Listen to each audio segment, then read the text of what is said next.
What's going on, everybody? It's your boy Jason, and today is Saturday, December 7th. And boy, oh boy, this Juan Soto thing is starting to stress me out. Let me tell you, man, this shit is getting crazy, guys. It's getting real, real crazy. So, the reports are that apparently the Mets offered him $730 million. That's what's going around. Some stuff happened last night. Well, actually, the day before yesterday, while I was streaming too, and somebody had pointed it out, but I didn't understand what they were saying. But apparently, Carlos Mendoza's son, his 12-year-old son, was on TikTok or Twitter or whatever it was, going back and forth with some people saying that the Mets offered him 700 for 15 years. So the reported leak is the Mets offered him 730 for 15 years, and apparently four of the five teams. So the one team that's not over 700 million at this point is supposedly the Los Angeles Dodgers. Man, like I'm look, I'll be the first to say, man, we're getting to the territory where I'm like, look, I want Soto bad, right? The Yankees need him back, but we're getting to a point where it's like, man, this is a crazy, substantial amount of money for one player. Like, I don't know. And just me knowing the Yankees, um, I just have a hard time believing that even if they do spend that kind of money, that they're not gonna do much after. Even though I do believe that there is much to do after that. Okay. So I had Willy Adames as my plan B, right? If Soto walked. And news broke today that he signed with the San Francisco Giants for reportedly 7 years, 182 million or something like that, which is just kind of throws a monkey wrench to my plans, right? There's still guys out there that the Yankees could get if Soto walks. But man, I like it's going to be tough, because pieces are starting to fall off the board. So I know the Yankees, they stuck between a rock and a hard place. I don't think they wanted to go this high at all. But at this point, look, I mean, if you want to keep the guy, that's what it's going to take. That is what it's going to take. So if the Mets went 730, we already know the Yankees at the 700 mark or maybe a little bit above that. I think at that point, man, like 30 million, yeah, that's a lot of money, right? For us. But over 15 years, I think Soto's at this point, he's at the point where he's just going to go wherever he wants to go. He's exceeded the expectation that he had. He wanted to set the record. Look, we in record setting territory right now. This is unheard of in Major League Baseball. So it's gonna be interesting, man. Hopefully something breaks tonight. I'm gonna try to stay on for as long as possible. But I'm not gonna lie, I'm getting kind of nervous, guys. I'm not ready to hit the panic button just yet. I'm not ready just yet. But is we getting to a point where hold on, put my headphones. We're getting to a point where it's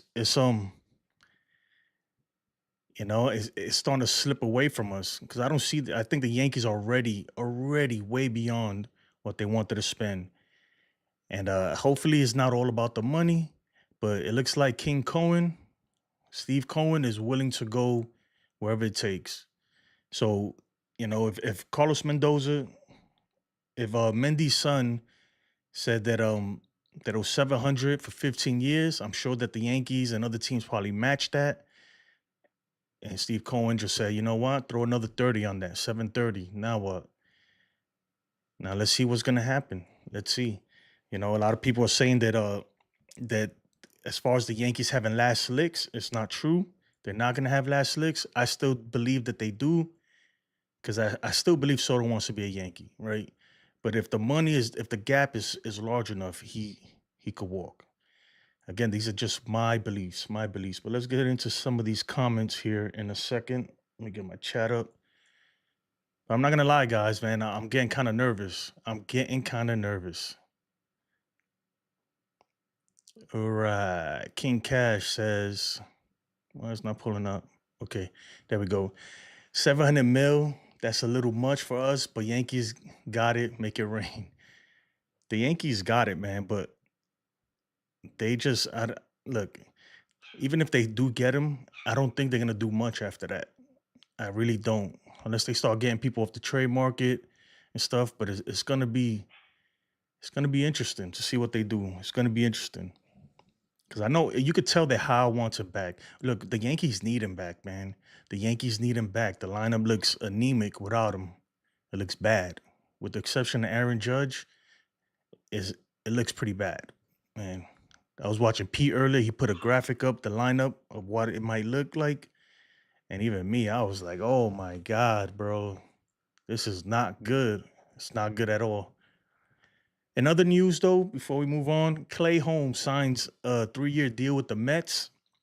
Apparently, they're going to try to turn him into a starter, and good for him. You know what, man? Hopefully, he has better days with them than he did with us. He wasn't terrible with us, but he would go through his stretches of just, I don't know, man. I don't think I think the Yankees try to make him into something he wasn't.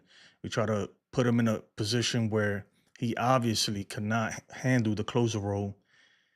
But overall, I think he's still a good pitcher, and it's a good pickup for the Mets. I don't think he's a starter. I don't know, I guess time will tell on that part, but I wish him the best. I do wish him the best. But let's get into some of the comments. Let me know what you guys think, man. Is he worth 700 million? 730? Are you topping that if you're the Yankees? Let me know. I'm interested to see what other people think.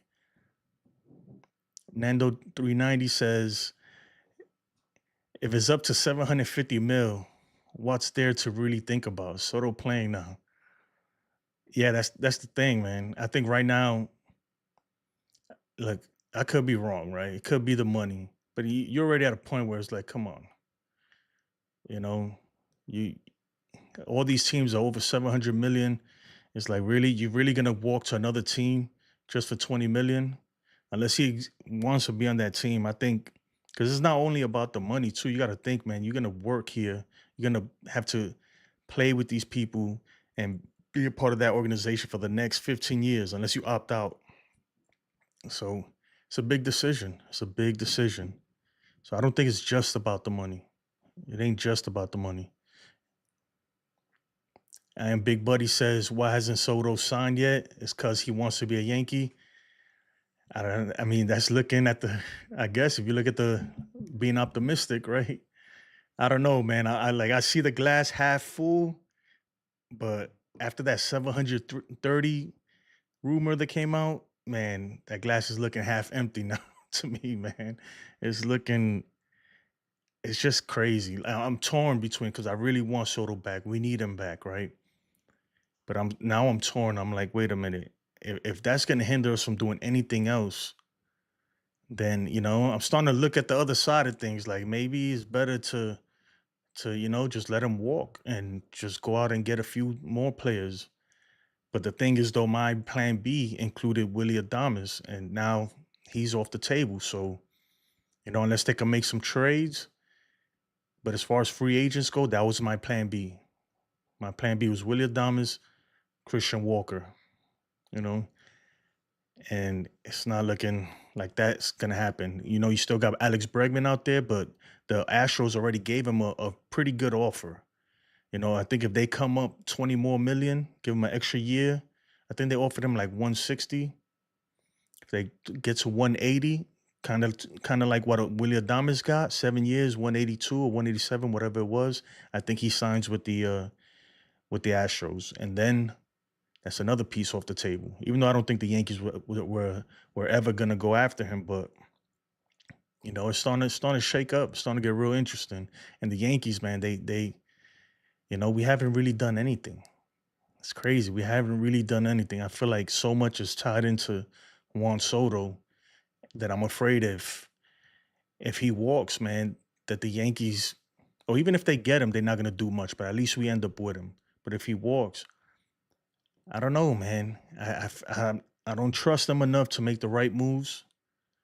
Um, I know that there's a lot of talks about Cody Bellinger, but I'm not, honestly, like, I wouldn't be mad, but at the same time, I feel like he's a risky move, a real risky move. So we'll see. Let's get into some more of these comments. Nando says, at one point, they gotta just be like, take it or leave it. You got an hour. Yeah, I mean, you could be like that, but I don't know about the you got an hour thing. But you got to be firm. The Yankees are pretty disciplined at that. But you could tell the Yankees really want him back. They understand how important he is because I feel like they drew a line in we way past the line in the sand at this point. you know, way past it.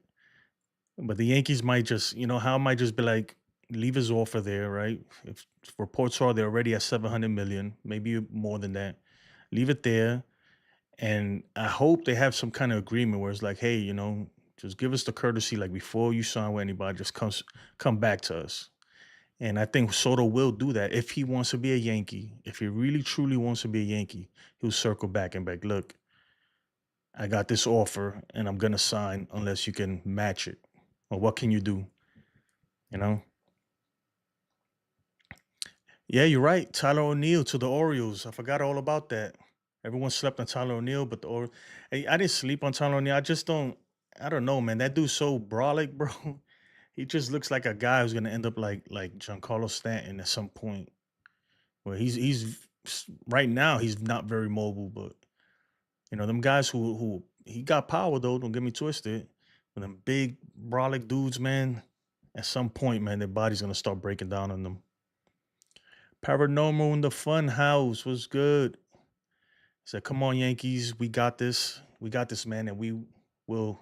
What? Come on, Yankees, we got this. We got to get this, man, and we will. I know it. My bad, dude. I'm dyslexic, dude, and without my glasses, I'm freaking retarded. To be honest, man. Should probably go grab him. Hold on.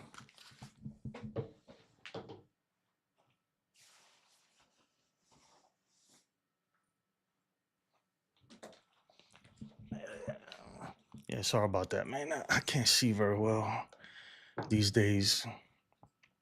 Corey, what's up, Corey? Welcome back. Corey says, I'm a Mets fan and I enjoy your show. I don't hate the Yankees. I can honestly say I'm nervous and don't know which way to lean with the Soto saga. Me neither. I'm curious to see what you think about Mendy's son leaking out that information. If anybody would know, it's probably him. He's probably there hearing his dad on the phone and stuff. So I think it's legit, especially the reports are that his TikTok account was deactivated shortly after that. I know his father probably whipped his ass, man. I'm telling you the truth. He probably whooped him. That's probably why they went to 730. They probably had to because Soto's probably pissed about it. And they're like, you know what? How's 30 more million sound? Okay, there we go. All right.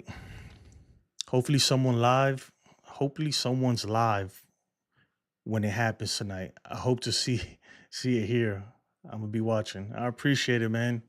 Look, I'm starting to think it's not gonna happen tonight. I could be wrong. Look, I could be wrong, but I feel like if it would have happened today, it would have happened earlier.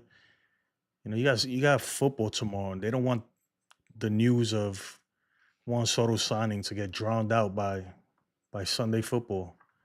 I mean, even though I think Soto's news is going to be bigger than that, it'll probably take away some headlines from the NFL. But I think Monday's going to be the big day, man. Monday. That's what I'm thinking. I could be wrong though. I could be wrong. It could be whenever he feels like. Could be whenever he feels like. You know. I am Big Buddy says he's gonna do like Judge did. Calm down. He's ours. That's what I think too.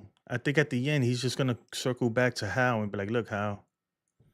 Hal's gonna tell him what do we got to do to get it done." And he's gonna tell him, and they're gonna get it done. I really do truly believe that he wants to be a Yankee. I have that feeling, man. I don't know why. Maybe it's just me. Maybe I'm biased, but I have a feeling that he truly wants to be a Yankee. Anywhere else he goes, it's like starting all over. I think he found a home with the Yankees. I really truly believe that. And if you watch the end of the World Series, the way he sat on that dugout, I understand he just lost and he was looking, but he looked like he was taking it all in. Like, damn, like this might be my last time wearing this uniform. I think that's what he was thinking, and I'm sure he wants to run it back too. He wants to run it back. No Plan B for us, to be honest. No one is Soto. We won't have a good next couple years without him, so we better get him ASAP. I agree with you, man, and that's the thing. Like if I say Plan B, right?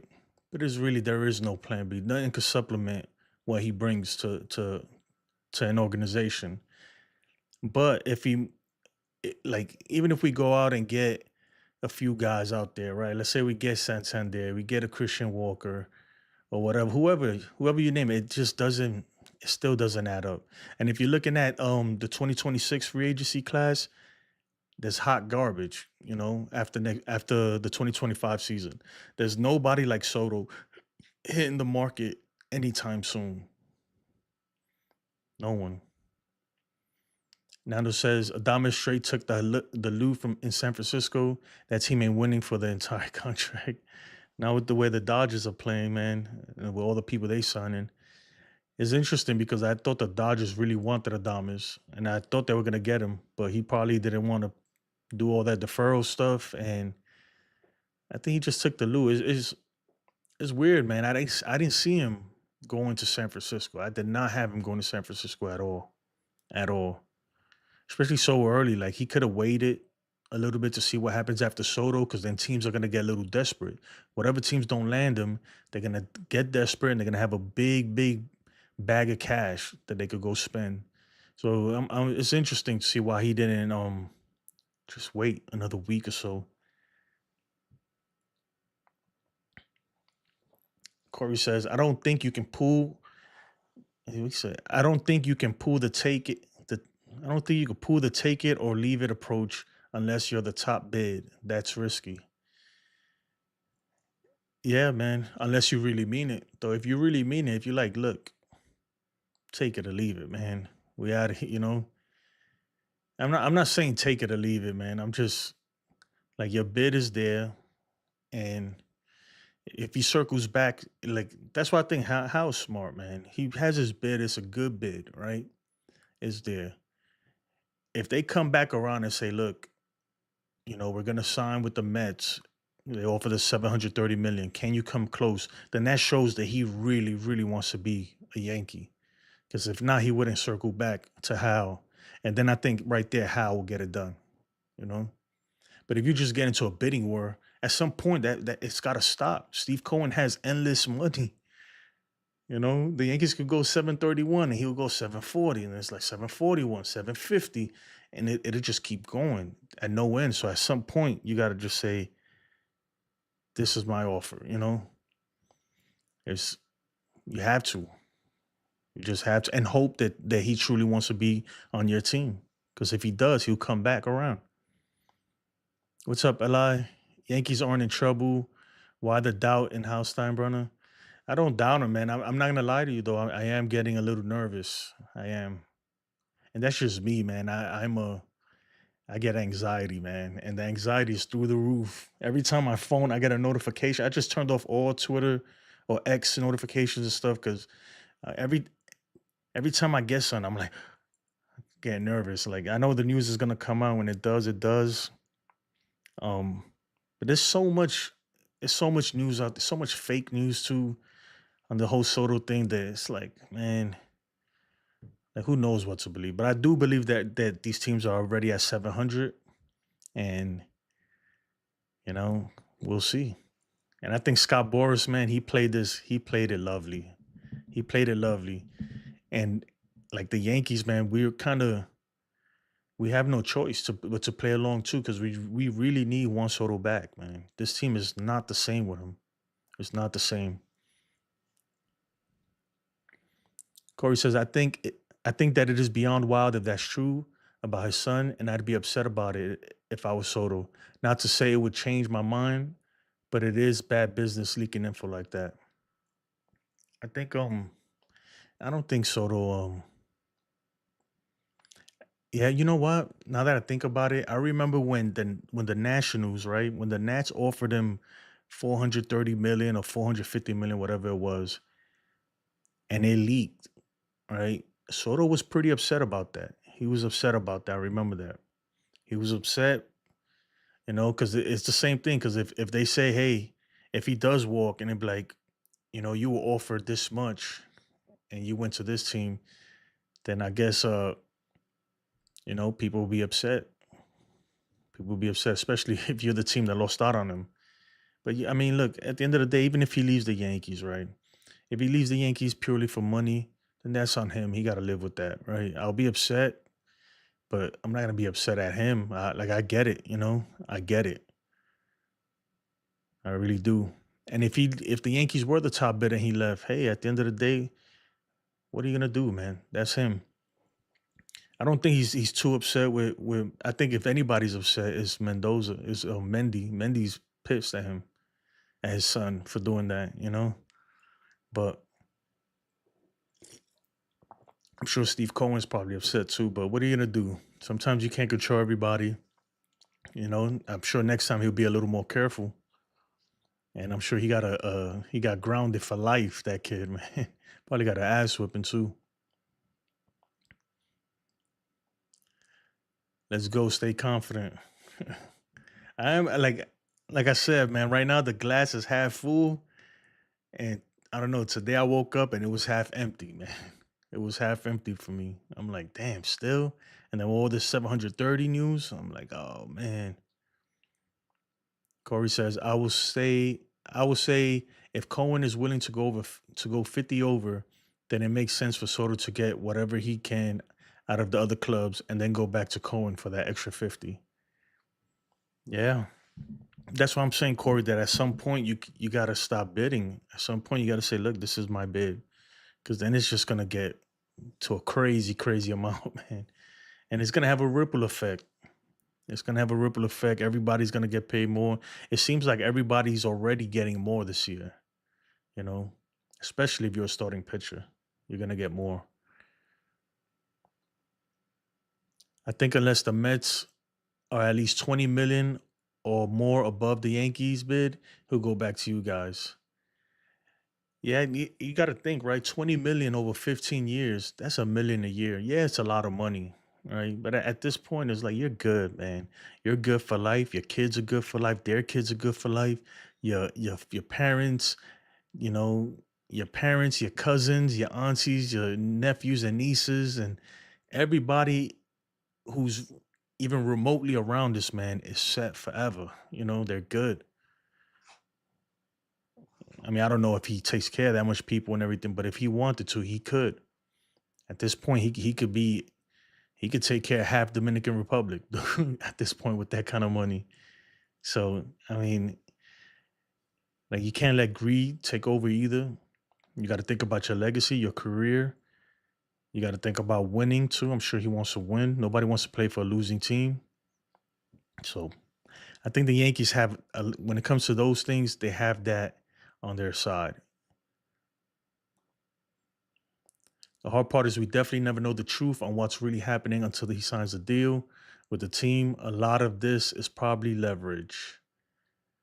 I agree. That's why I said that's a lot of this is Scott Boras just playing his cards. But at this point, man, the teams that really, really want it, we're beholden to that. And we got to play along. We got to play along because if one team bites, right?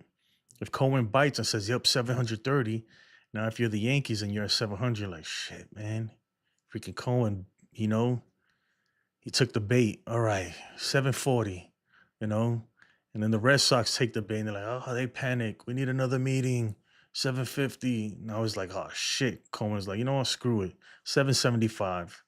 Then the Yankees like, fuck, man. Like, chill, man.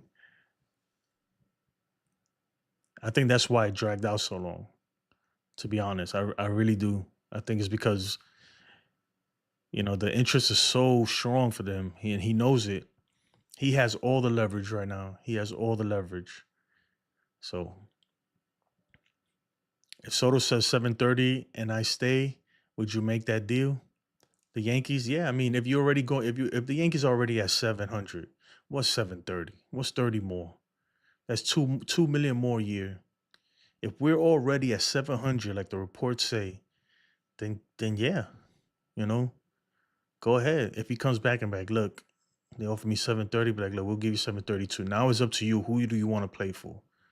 But then that's the thing that Steve Cohen looks like he's like, I don't know. I feel like he has a point to prove at this point, and he'll just go 750, and then the Yankees be like, damn. That's why I said at some point you got to say, look, this is, you got to be like, look, this is it. We won't we won't go, like, there's not much wiggle room after this. Too much social media. Yep, that's true for a lot of things, not only baseball and sports. Do you have the MLB channel on? I don't, but should I be turning it on? Because I could right now. I could. Uh, I'm turning it on right now. I could actually stream it to you guys too, but I don't want to because then YouTube doesn't like that. Copyright.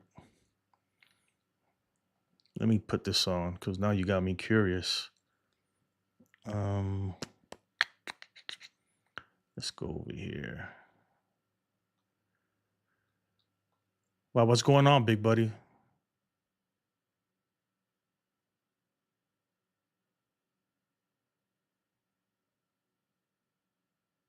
Yeah, that's what I'm saying, man. Like, let me get to this real quick, and then we'll jump back to the other ones. Dude, I'm look, I'm half Dominican, half Puerto Rican. I haven't been to Dominican Republic in a long, long time. But the last time I was over there, I was probably like 13 years old. And even like looking at where my mother grew up, my family's from Bonao. But even going over there and you seeing the kids over there, and man, it's you know, there's real poverty over there, man. Now you think I thought I grew up in poverty. Over there, that's real poverty, you know, and it's sad, man. It's really sad. It's truly sad, man. There's people that go, you know, like they don't know where their next meal is gonna come from. I'm not saying that's why Soto grew up because I really don't know, but it's a lot over there. When I was over there, it's you feel terrible too for kids your age too. You see them, they looking at you. They look at you like you got it made, you know. And you look at them, man, and everything you complain about, and you want this, you want that. These kids, they have nothing at all, nothing. They playing baseball with like cardboard gloves and crazy stuff. Give me a second, guys. Let me set this thing up here. I'll put device. Let's put this to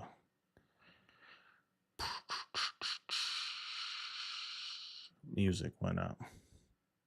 Okay. But yeah, man. Carlos Mendoza took his kid's PS5 away. He just gets to play around in their mansion now. Dude, I know that kid got a butt whipping of a lifetime. Of a lifetime. But I don't think that Juan Soto is gonna I don't think that's gonna like, get him upset or anything like that. Let me see the music. Whoa. Sorry about that. Yeah, I got the MLB network on now, just in case. I feel like I'm missing out on something.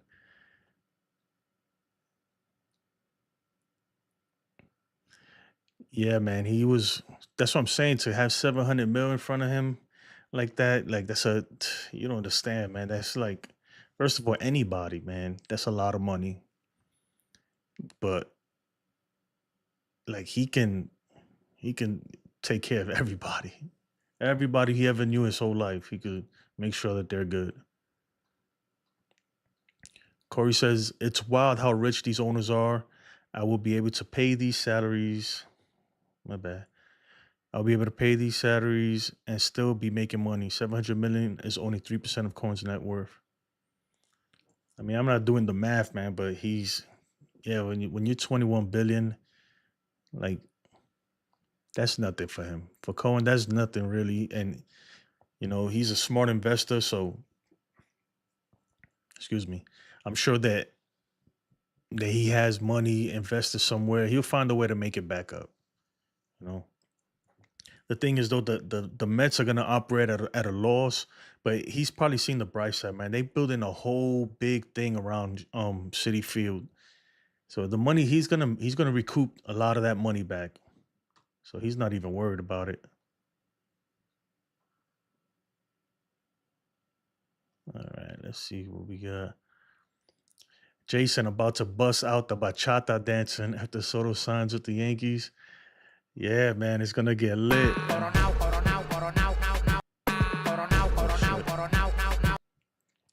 Bro, if he if he signs back with the Yankees, man, I might shed a tear, bro. Because they got me on this emotional roller coaster. It's like, damn, bro. Like, it's like we already seen what we could do with him. And like, I'm gonna be honest, man. I know I said before that even without him, the Yankees are a playoff team with just Judge. But after looking at what we got left over, if Soto leaves, man, it's not good. It's not good. It really isn't. And just him and Soto together, man, that it's just perfect, man. Corey says my family used to have a house in Punta Cana, beautiful place, but the poverty is sad. Yeah, Punta Cana, that's like the beach, though, man. That's the where the tourists go. Coro also busting out the bachata. Yeah, man, we're gonna be dancing bachata. Medicina de amor. Yeah. Mhm. Hell no. If Soto signs with the Yankees, I swear, dude, I'm going to the supermarket tomorrow morning. I'm buying me a bunch of plátanos, some some salchichon, some salami. You know, I'm asking my mom to send me some longanisa because they don't got that over here, and I'm making me the only breakfast, bro. We eating mango, all that good stuff, bro. All of that, bro. Why you had me, big buddy? You had me tune into the MLB Network. They showing the freaking Bad News Bears.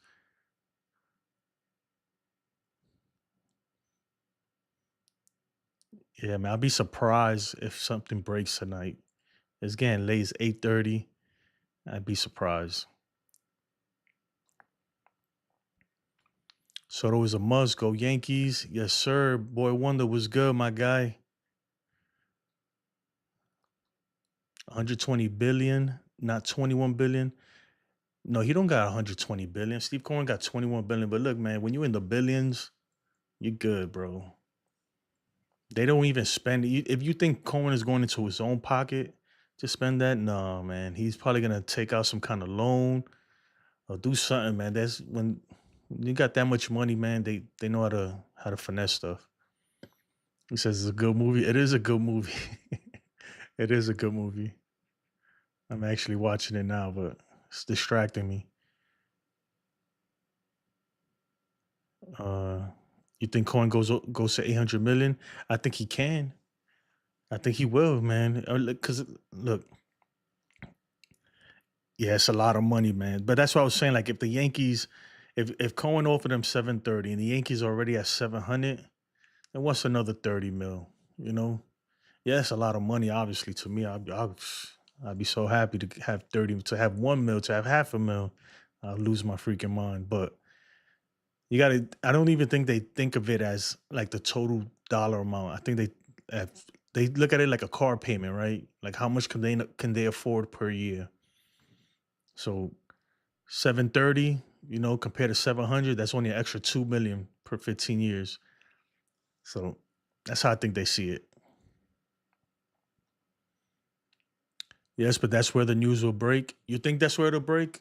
I think it'll break on Twitter first. I think Jeff Passman break it, or whoever they want to break it. They already know. Scott Boras, it might be John Heyman. Who knows? I think that I think they agree with somebody like, hey, we're gonna make sure we let you know first so you can break it. But sometimes it just leaks. They might have some employee or a family member or something who just reaches out and breaks and gives the information to somebody else, and it breaks like that. Boy Wonder says Mangu on deck. Hell yeah, bro. That Mangu is different, bro. And especially if Soto signs with the Yankees, it's gonna hit real different. I'm telling you, that shit's gonna be busting, bro. That man Mangu, man. I'm telling you, it's the breakfast of champions. You want to get diesel? You want to hit baseballs 450 feet? You got to eat Mangu every morning, bro. Mangu, get them plantains, man. Freaking boil them up real nice. Throw a whole ton of butter on that thing. Smash it up. Put some salt on it. And you fry some onions and all that. Oh man, ain't nothing better, bro. Man, I can eat plátanos like 20 different ways, bro. Or sometimes I'll buy them because over here in Texas where I live, they don't sell them like They don't sell them ripe. They don't sell them maduro like that. So I'll buy them green and I'll just stash them and let them get ripe. You know. And my son be looking at me like, "Why you letting them things get old like that?" I'm like, "Nah, they're not ready. You gotta wait till they turn real dark and black and they look nasty. That's when they get nice and sweet. Then you fry them up." The original, the remake. I might tune in. I'm not sure. I'm not listening to it. It looks like the original, but they must have like enhanced the quality or something because I don't remember seeing that. I haven't watched this movie since I was a little kid, man, and I'm 40, so. But it looks like it looks way better than it did when I was a kid. You know, I might. Uh, yeah. When you billions, millions don't mean nothing. Yep. Where do you think Soto lands ultimately? Gut. My gut feeling still tells me the Yankees, man. But like I said, I woke up today and I wasn't feeling good about it. I really wasn't. I wasn't feeling good about it.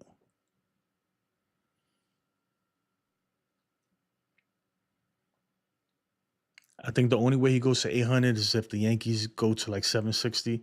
That's the thing I don't think the Yankees are gonna do that, man. I think the Yankees, even where they're at right now, is it's crazy. I didn't think it'd get this far, but I think at some point, because if not, everybody just keep bidding and it could go on forever. I think at some point the Yankees are gonna be like, this is the final offer. Gerald Martinez says it'll be funny if he ends up picking the Dodgers. Dude, if he was to go to the Dodgers, man, then baseball is officially broken.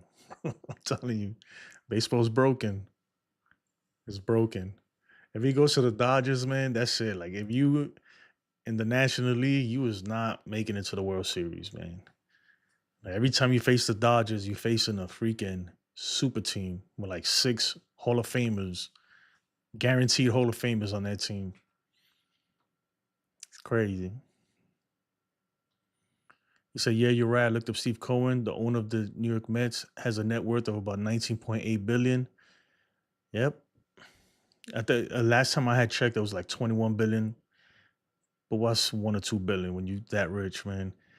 And it's probably even more than that. You know what we need? We need Elon Musk to buy the Yankees. That's what I need. I need Elon Musk. If you watching this, you need to buy the Yankees. Come on, dude. That's like a drop in the bucket for you. You buy the Yankees and you freaking just buy every player and win many World Series. I don't even know if he likes baseball or any sports for that matter. Adrian Mendoza is gonna announce through his PS5. Bro, Adrian Mendoza right now is grounded to he's like 24. My man is literally now I don't even think they that mad at him. I think like no, you can't be mad at him. He's a 12-year-old kid, man. He's a 12-year-old kid. And you know, if anything, I think it's Mendy's fault for probably having these conversations around him or talking on the phone around him and stuff. Like if something's that serious, you got to just go to the next room, or I'm gonna call you back, or whatever it is. He's a 12-year-old kid, man. He probably got grounded. They probably took away his TikTok just until all of this passes. But once Soto signs and everything's done, he'll be back on TikTok talking crazy again. Or he says, I'm 43, same. Yeah, man. You older than me. So you was born in 81, right? Big Buddy says you're in Texas. Wow, I thought you were in New York. I do catch a lot of Yankee games out here. I'm and for those of you who don't know much about me, I grew up born and raised in New York City, Lower East Side Manhattan. I joined the army, served 10 years in the army, and currently still work for them. So I've moved around a lot, put it that way. And right now I'm in Texas. You know, look, as a matter of fact, let's keep it let's keep it all the way 100. Let's keep it full Texas. Damn, I can't put my headphones with this though, so take that off. But yeah, when in Rome, do Rome things, right? But no, I'm in Texas in San Antonio. I like it out here though. I really do. I really like it out here. and I do catch the games. I go to when they like the first series of 2024 opening day series versus the Astros. I went to two of those games. I went to a game versus the Rangers. What was it? September, I think. Um, yeah, it's crazy too because the game at the Rangers, right? Speaking of Clay Holmes, it's funny because they put him in, and I was nervous, right? And there was another Yankee fan next to me, and I told him, I said, "Dude," and he was like, "Why?" He's like, "He's a great." I said, "Bro, this dude is. He's not the dude you want to go to in a high leverage situation." And he's like, "Oh, whatever." The next day, right? The next day, he literally like gave up a grand slam, and it was crazy. But that day, right, in front of we was waiting to get in the stadium, David Cohn walked right by me, dude. And like I looked at him and just kind of knew, like, oh shit, that's David Cohn. And then I looked, I was like, Coney, and he looked back. He was like, he waved at me and kept it moving. And when I was in you know who's like crazy, man? Freaking Reggie Jackson. When I went to the Astros game, I took my son to the front and like while they were doing batting practice and all that, so he could try to get an autograph. And so we right there, like where the netting is and stuff. And the security guard opens the gate. He's like, "Oh, make way, because I gotta let this guy in." So everybody moves out the way, and I'm there looking. I see this old dude just coming down from like the stands, like a regular person. And I thought he was a security guard at first, but as soon as he came next to me, I was like, "Oh shit, that's Reggie Jackson." And he just looked at me. He's like, "How's it going?" He walked. I was like, I looked at my son. I was like, "Bro, that's Reggie Jackson." He was like, "Who's that?" I was like, "Bro, he's a freaking Hall of Famer, dude." It's like, man, we could have got his autograph, but we was too slow. Too slow. Anyway, let's keep going. If he signs with LA, we might have a problem. Yeah. Ali says, "What's up, bro? I'm confident How will give Juan Soto the money he's looking for." Yeah, but what you think? Are you confident that they're gonna do anything after that, though? That's the thing. Because we're already up there, man. At this point, when you're up to 700 mil, what's another 30 mil, whatever it is. Are you confident the Yankees are gonna do anything after that? I think they will. It might not be what we want, but I think they will. Excuse me. Paranormal in the Funhouse says news breaks probably on social media for sure. Yeah, yeah, it's gonna break on social media. Matt Chambers, if I was Soto and heard the Mets want to use Clay Holmes as a starter, I'd take the Yanks offer. He's seen all the games he blew last year for them. Hell yeah, right, man. Dude, that's crazy, dude. That's funny you say that, man, because you're right. But you know what, man? I think it's possible that he can work out, man, as a starter. I don't know how, because the Duke could barely pitch the 2 innings. How you gonna pitch freaking 5 innings? But it's possible, man. I don't put it past him. He's gonna have to learn how to throw another pitch. He's gonna have to go back to throwing that cutter. And I don't know if you ever remember when he was with the Pirates, though. He used to get smoked. I don't know. Maybe the Mets seen something. They seen something in him. Or maybe who's the guy that the assistant pitching coach that was under Matt Blake. I can't remember his name who went to the Mets. He probably saw something and had a bright idea or something like that. I'm trying to pull this up. If he goes to the Dodgers, baseball is back. If he goes to the Dodgers, baseball is broken. If he goes to the Dodgers, baseball is officially broken. Trump is a Yankee fan. I know, right, man? Trump needs to get with Elon and say, "Look, man, we need to make the Yankees great again, and just buy the team, buy the team, and freaking kick Boone and Cashman out of there." I'm telling you, if Trump was the owner, man, however you feel about him, Cashman's definitely fired, dude. All honesty, do you think Soto's worth 700 mil? Um, hmm, this is a tough question, man. And it's a great question. That's what people are asking. I think he is. Look, he is. He is. People are willing to pay him that. That's what I'm saying. The market is always different every year. every year. Now, like if Soto was a free agent and Shohei Otani was also a free agent this year, and a dude like Mookie Betts or Aaron Judge, then no, because there's other guys out there. But he is the guy. He's the premier free agent this year. There's not going to be another one like him for the foreseeable future.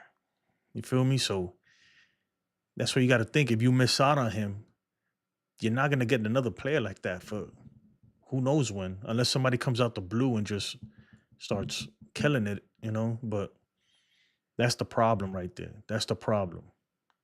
I think I had it, and I'll look it up and we'll go over it. Like even after this year, the free agency class is there is no Juan, so there is no freaking generational talent in there. And even in 2027, there is nobody who's gonna hit the free agency market this to that caliber. So yeah, man, the market dictates how much you're worth. And apparently he's worth over 700 mil. If Shohei was a look, if Shohei was a free agent this year, I'm sure he'd be getting way more than 700 million. So it depends on when you become a free agent. That's just how it is. Corey says I lived in Oklahoma for a while. It was tough catching all the games back in Long Island. Yeah, man, I feel you. I was stationed in Kansas for a while. So I lived out in Kansas for a while. That's tornado country over there, man. I got some crazy stories too, man. It's I never actually seen a tornado, but I've seen it to the point where you're like, oh shit, like something could touch down at any point, any moment. And my bathroom was the tornado shelter. It's like made out of metal. It looks like a bathroom, but the shit is like a bomb shelter. And we would have to I take my family in there when the sirens go off, and we just gotta chill in there until we get the all clear. Good times though. Gerald says I can see 600 mil or even 650 mil, but push a 700 mil. I don't I don't know. He's not Otani. That's what I'm worried about. No, I feel you, man. But that's the thing though. But it's different. Look, he's not Aaron Judge, and he's gonna make way more than Aaron Judge. It's just the market. That's the way the market is this year. My man Luis Severino got 67 million for 3 years. You know, so you can't really.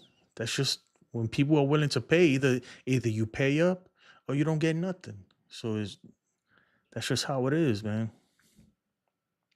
When I go to the store, every day I go to the store, I'll be like, man, this gallon of milk ain't worth freaking $4. But guess what? If I want my kids to eat cereal, I gotta pay the $4, man. What you gonna do? Nando says, Matt, you're right. Soto should tell the Mets you're joking, right? At the Holmes and Montas signing. But at least they doing things. At least they're doing things. I think that the Soto is mainly a Steve Cohen thing because David Stearns doesn't operate like that. But I think this is just Steve Cohen wants his guy, and he's gonna do whatever he can to get him. After missing out on Yamamoto and traveling to Japan and going doing all this stuff, I think he feels disrespected with the whole situation. He's trying to make his mark. He's trying to put his stamp like, dude, I am the big dog here. I'm the head honcho. I got the most money, and that's scary. Corey says, I'll be honest, I'm definitely not excited about our rotation, but I'm trying to give Stearns and the pitching staff the benefit of the doubt after last year, plus that new coach from you guys. Yeah, I don't know much about that coach. I mean, if he was under Matt Blake, then I'm sure he learned a lot because Matt Blake is a genius, man. He's a wizard, a pitching wizard. But that's why I say he might have seen something in Clay Holmes and figured, like, you know what, get him. It might work. But at the end of the day, look, the Mets don't lose nothing. Like they need starting pitching, so they'll try him out. If it doesn't work out, you put him back in the bullpen. You already have Edwin Diaz as a closer, so Clay Holmes, he's just not a closer, but you can have him as a bridge guy, or just he's a good middle reliever. Even though you're gonna be paying him a lot because they kind of what they get he's getting paid more than your average reliever and a little bit less than your starters. So he's in that middle range there. But it's a no risk, no reward, like they say. Corey says, plus him being 26 is heavily playing into the 700. Yeah, that's what I'm saying. When you're looking at 15 years plus, now if he was 30 or 29 and he was signing a 10-year deal, it's a lot different. Now we're talking about 500 million. That's why that number gets that high. If Otani was 26 years old when he signed his deal, oh man, it'll be in the 900s. Corey says, I was by Tulsa. This dude, the Tulsa King, like Stallone. I heard the tornado alarm a few times, but never saw one either. Yeah, man. But they're around. That's the crazy. One time I was driving, dude. I was in Kansas, man. It's nothing out there where I was at. And it was like a big tornado stuff going on. Like they take over the radio. So you start hearing the tornado watch stuff. And they're like, oh, if you buy exit so and so, a tornado touchdown. And I remember the sky, dude. It's crazy because it felt like the sky was literally like I'm driving and going real slow because the winds are crazy. It felt like I could jump and touch the sky. Like that's how low this shit was. It was scary, man. Boy Wonder says, gotta land Soto. Yeah, man. At this point though, it's up to him, man. Like it's up to him. Because you gotta think, right? So they saying the Mets offered him 730, 15 years. But also the Yankees, Blue Jays, and Red Sox are all at 700, right? Maybe more, maybe less. Then what's 30 mil? That's what I'm saying. Like that's 2 million more per year. Was like, are you really gonna skimp out for 2 million? You're gonna go play for a team that was not your first choice? I'm not saying that the Mets aren't his first choice because they probably are. Nobody knows. But if the Yankees were his first choice, or even if the Red Sox are his first choice, his first like his top team that he wants to play for, and you're thinking he's gonna choose 2 million more per year for that, at some point you got to think about like, dude, where do I want to be? That's what I'm thinking, man. If the Yankees bring back Juan Soto, maybe the Yankees will still make a few moves. I don't think Soto will be the only move the Yankees make. It can't be the only move they make, but when you're spending 700 plus million, which is what, like 50 million, 47, 48 million per year, whatever it is, it doesn't leave you much wiggle room. So I think they're gonna have to part ways with some prospects. They're gonna have to move Stroman. This is the thing that kills me too, right? Look, I understand that it takes two to tango when you're making a trade, but we haven't done anything. So like, even how does like moving Stroman or trading Stroman, how does that affect anything that's going on with the Soto negotiations or anything like that? Like that's something that you should have been doing regardless. You know what I mean? And that's nothing. From as far as I'm concerned, there's no movement on that, right? Or maybe even Trevino or anybody, man, or trying to move Nestor. Like, what's happening with this stuff? I'm hoping they behind the scenes they talking about it, but why haven't they made any moves yet? That's my thing. Because you got to do that regardless if you sign in Soto or not. You got to make those roster moves. Milk used to cost 250. Yeah, man. Yo, I remember, dude, back in the day when I grew up in New York, man, I used to go to the store and I could get a slice of pizza and a soda for like $1.25. That's back in the day, though. I remember New York, man. I remember the tokens. If you old, you remember tokens. Dude. Used to go to take the subway with tokens and shit. It's crazy. I remember one time I found a whole like stack of tokens, bro. I cashed them shits in. I thought I was rich. See, I'm getting notifications. Every time I get a notification on my phone, I think it's something breaking. Let's see. All right. Let me see how many likes we got in here. I'm not even monitoring nothing, dude. I'm like slacking right now. You know what? Let's do a trivia, man. Let's do a trivia. Let's see what's good with this.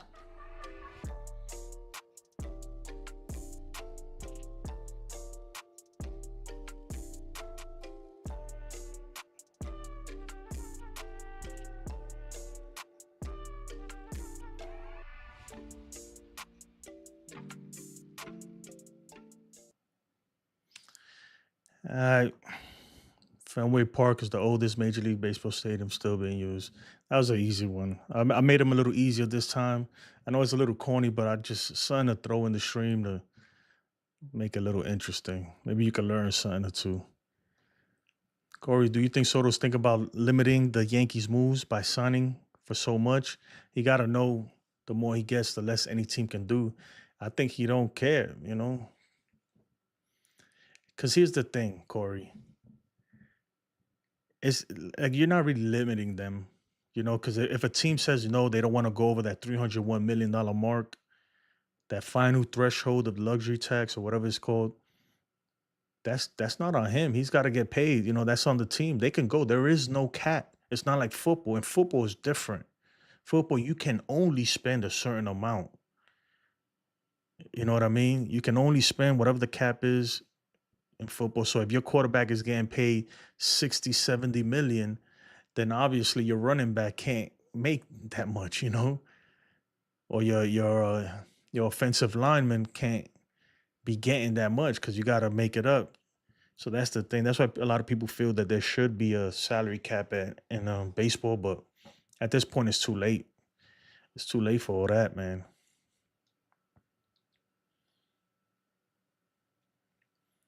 Teoscar about to get the loot if Soto goes to the Mets.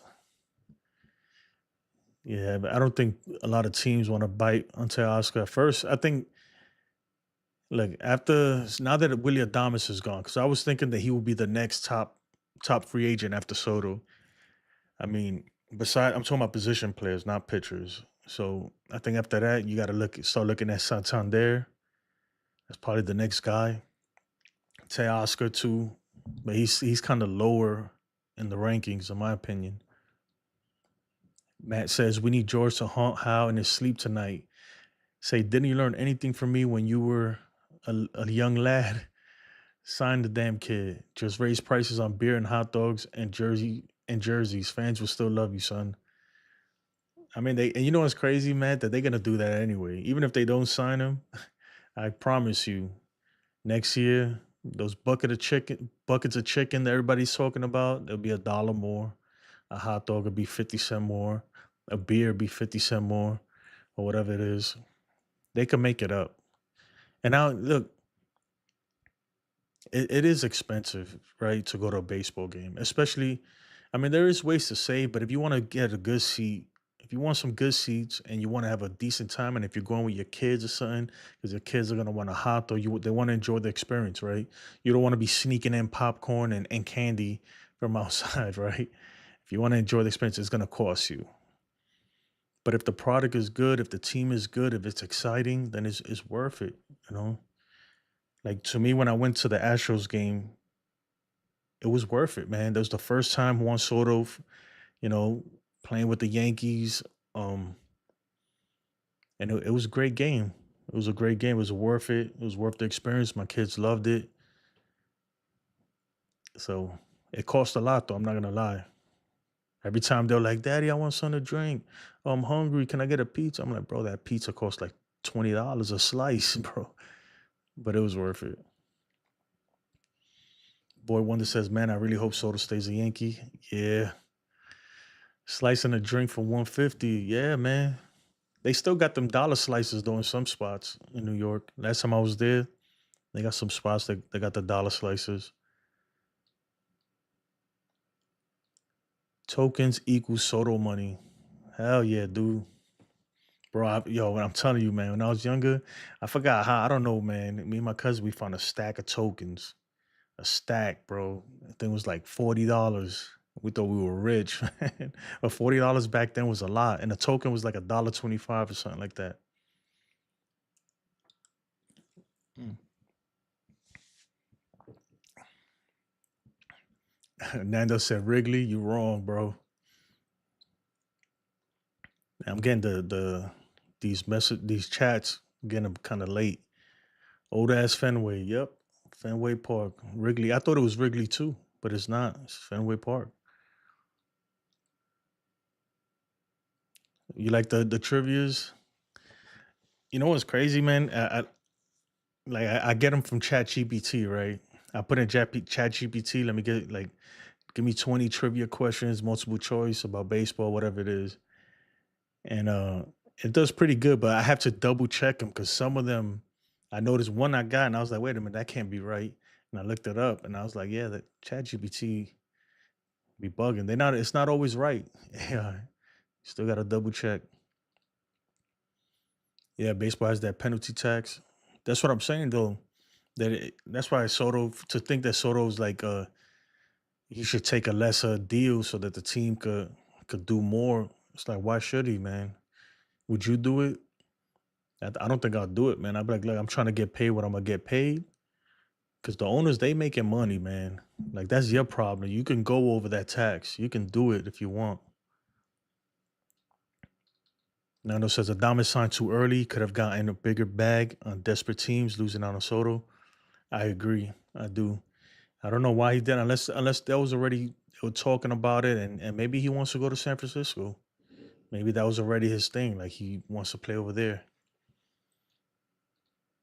It's crazy because I really thought the Dodgers were gonna make a big push for Willy Adames. I really thought they was. I guess not. Corey says, I thought you guys were landing Adames. I wanted the Mets to get him for second and use McNeil as a trade piece for Crochet from Chicago. Yeah, but McNeil, I don't know, he's getting up there in age, but they probably would have done it, man. That's another thing. We're gonna see what the White Sox do about Garrett Crochet. They got to trade him, in my opinion. They're gonna trade him, but they might hold him to the trade deadline if they don't get what they want. Ali says, "I'm gonna be honest with you. As a Yankee fan, I'm kind of getting worried that the Yankees will probably won't make any moves, and that really scares me." That's me too, man. That's what I was saying. The what's really crazy, what would be crazy, bro? What's crazy is if Soto walks and we don't do nothing. That's crazy right there. That's like you giving up on the year. And I would say like I would be like, okay, if there was like next year this person's gonna be a free agent or something, but next year's free agency class is not looking so good. It really isn't. And I'm gonna let's pull that up. Was it 2026 MLB free agents?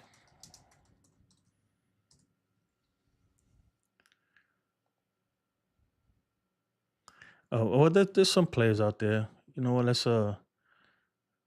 switch this up. See if this works. All right. So 2026 free agents. Let's see what we're missing out on. You got Vladimir Guerrero Jr. Obviously, he's probably the top dude. Trevor Story, but that's if he opts out. If he opts out of his thing. Chris Taylor, pass. Tommy Edmond. This is obviously not updated because he just signed. Josh Naylor, Luis Arias. I would like Luis Arias. So that's the thing. A lot of people want the Yankees to make a trade for him, but if you do, that's a rental. You got Bo Bichette, Yandy Diaz, IKF. I could see the Yankees bringing him back.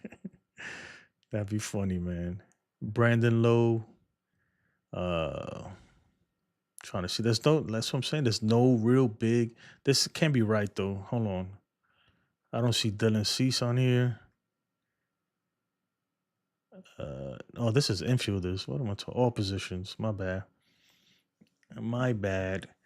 All right, Vladdy, Cody Bellinger, Jordan Montgomery, pass. Nick Martinez. Yeah, he took the qualifying offer. Salvador Perez with his old ass. Edwin Diaz, if he opts out, I highly doubt it unless he has a great year. Mark Stroman. Yeah, that's not too many guys out there. That's what I'm saying. Like if you're waiting for next year's free agency class, man, there's nobody out there. There really isn't. Yep. So I don't know. I don't know what you think. And that's what I'm saying. And even if we look at 2027,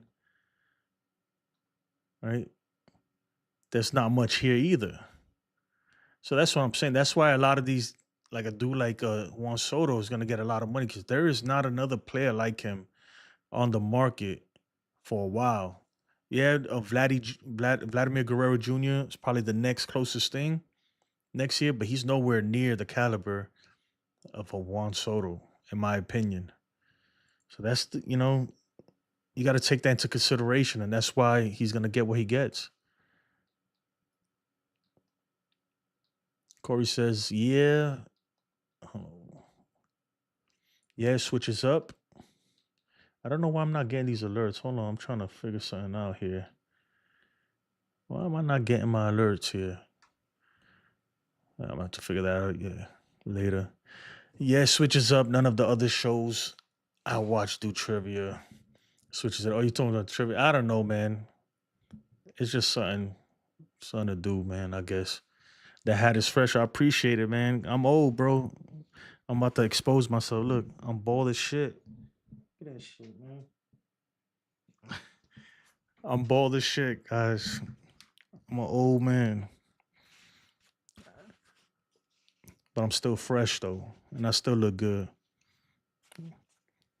I be seeing dudes that are like 24 and they look like they washed, bro. I'm like, damn, dude.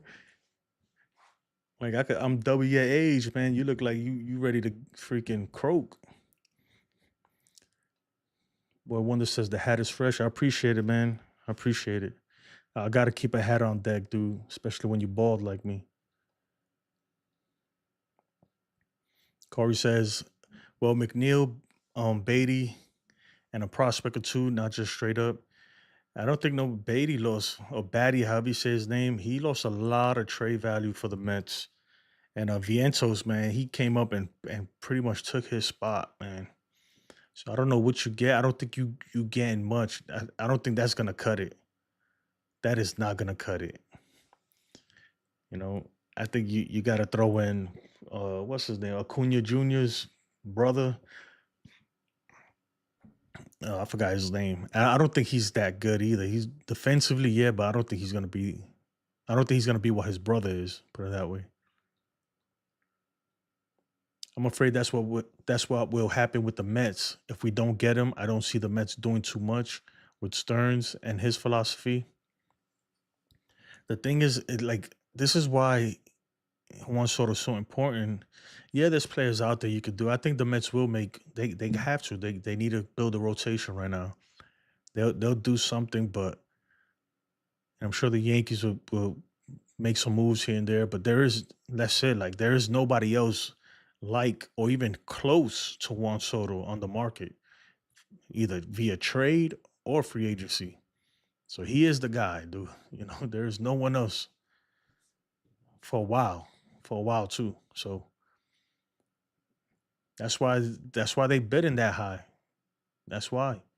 Because people are like, well, he's no way he's worth more than Otani.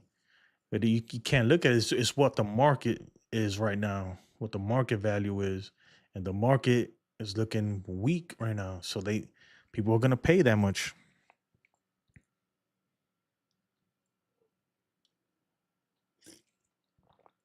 Other shows don't answer everybody's message either.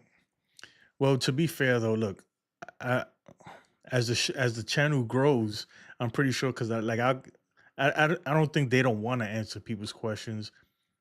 Because like, look, I'm a fan of all these guys, man. Especially like I watch like Pete stuff a lot, and dude, he be having like a million freaking chat messages coming. There's no way you can answer all of that, dude. The chat is literally just just going crazy. Like, there's no way you can answer everybody's question. I could do it because I don't have that kind of traction yet, man. You know, I don't have traffic like that. So, and I don't mind. I want to answer everybody's thing because if not, I'd just be here talking to myself. Boy, when it says it's crazy to even debate Juan Soto, did you not watch every game this season? Yeah, man, Soto's a beast, man. Just I'll give you just one at bat. That at bat that when he hit the home run versus the Guardians to take us to the World Series. That at bat shows you everything what he is, man. This dude is a monster in the box. That's when I understand that he's not the greatest defender and everything. His defense ain't all that, right? But he's just a beast in the box. He's just a he's that good, dude. Who cares? And I've always been, this is what I was told when I was a younger, right? Because I was always like a good fielder and decent hitter, but I wasn't great at hitting. But I remember one time I used to get mad, like I'm nice on the field though, and somebody told me they were like, "Bro, like if you can hit, if you hit, you play. That's it. I don't care if you don't know if I don't care if you got one arm, zero arms. If you can hit, they'll find a place for you on the field. And he's that hitter, dude. Gary Sanchez to the Orioles. Let's look that up. Let's look that up.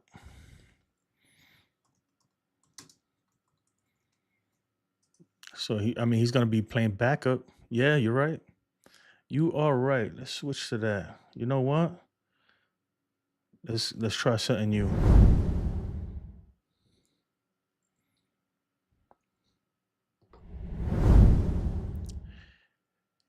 Orioles catcher Gary Sanchez agreed to 1 year deal per MLB Network inside of John Heyman.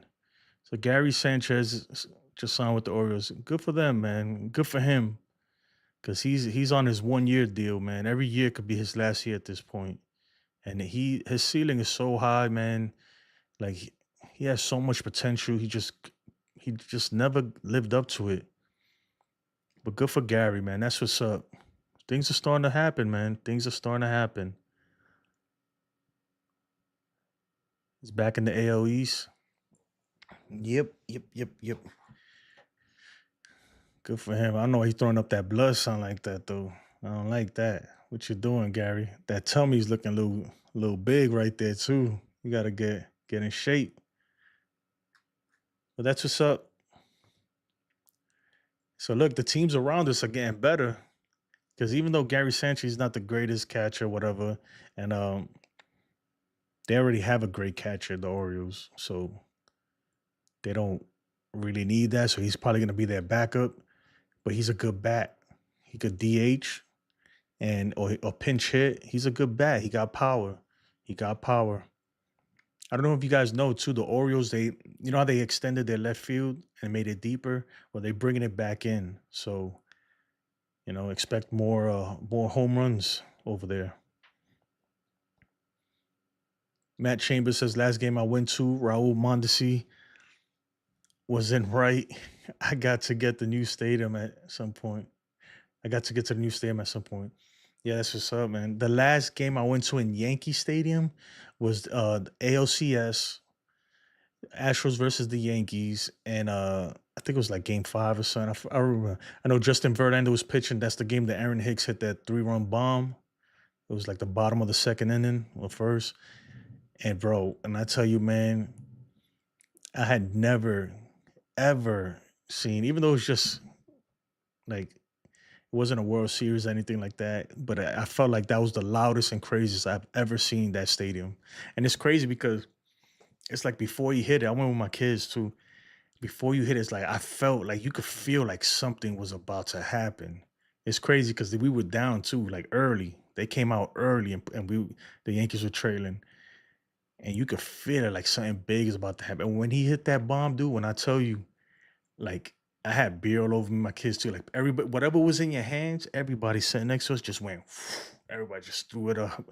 It was just all over the place. Hot dogs flying everywhere, freaking pretzels landing on your head and shit. Beer all over the place. It was crazy. That was a good time. We lost that year though, so whatever. I don't know why this thing is lagging so much. Okay, there we go. 1 year, 8.5. Shoot, I take that for 8.5. Bro, I play for free at this point.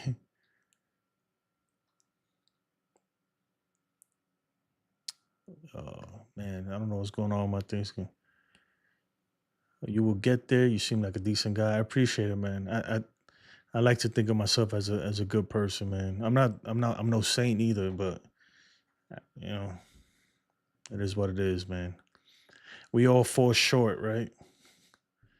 Boy Wonder says Soto defense is good. Soto has an arm, and Soto got speed to score over 100 runs. Soto does not. I disagree, man. He ain't got no speed though. I'm not gonna go as far as say that. Yeah, nah, he ain't got speed like that.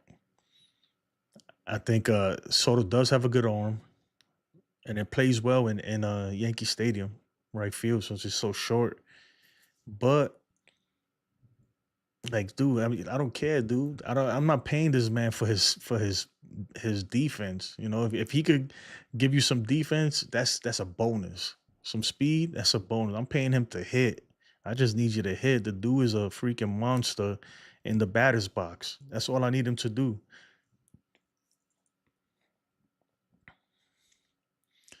He said Gary about to hit the buffet to celebrate.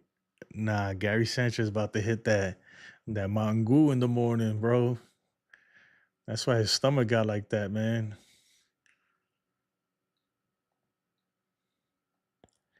Gary's playing winter ball in the Dominican League. And if y'all follow that, man, I know it's been going on. I really haven't got into it like that.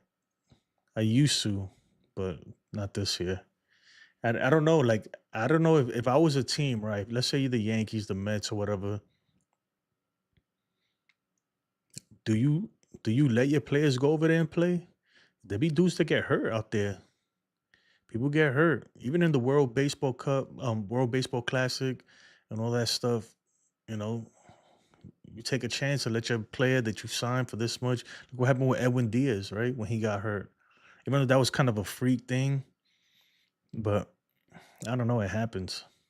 I don't want to see my stars, even though the Gary Sanchez, he's nobody's star, but I don't want to see my stars that I pay a lot of money for playing out there like that.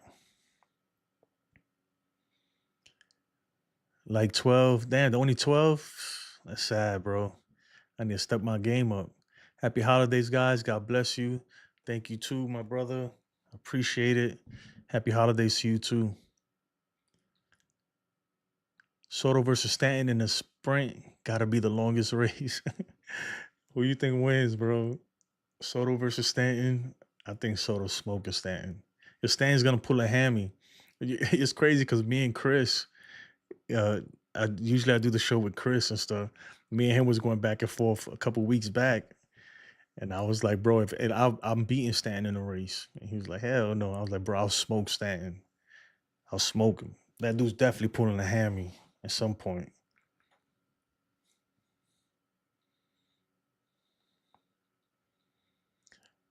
Big Buddy says there's like six live vlogs going on. They're killing us. They think they're better than us. I don't think so, man. Even me doing this right now, I was debating it. And sometimes you got stuff to do, you know. People got things to do. It's a Saturday. I don't think much news is gonna go on tonight, but who knows, man? This just broke. Gary Sanchez, 1 year deal. It's not the news we've been waiting for, though. Jose B says La Fiera Juan Soto will continue being a Yankee for life. Yes, sir. Hopefully. Hopefully. Acuna is playing there. Who, Ronald Acuna or his brother? I get scared. You know, if I was the Braves, man, especially Acuna, man, he's been getting hurt too much. I'm like, bro, no. Like, don't play over there, man. The last thing we need is for you to get hurt again. They need to keep him healthy. It's sad too, man, because it's so much talent, man. That dude is just oozing talent, man. He's just oozing it, and he can't stay healthy, man. He just can't stay healthy.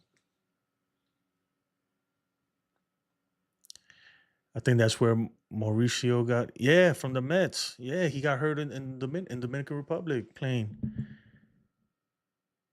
and he should have been up this year. I think I don't know much about him, but I know that he was one of the top prospects in the Mets system. I don't know what happened with him though, but I've heard his name several times. I remember that too. I think he got hurt out there.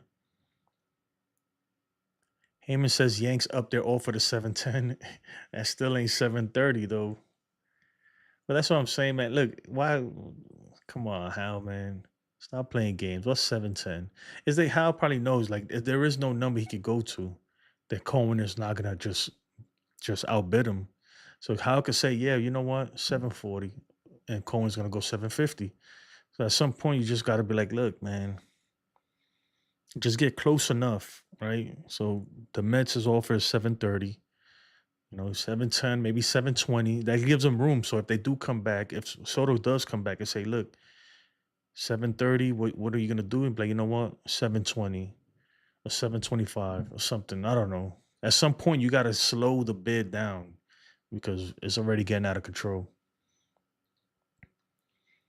Corey says, hey, I'm a Mets fan and I'm here, buddy.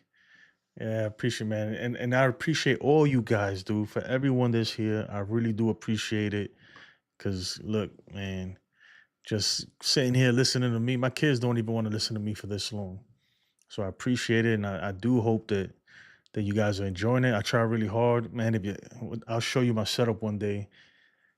I do try really hard, man, to make it at least somewhat interesting and give you some graphics and stuff. You know. So if you don't mind, please like, comment, and subscribe. I really, truly do appreciate it.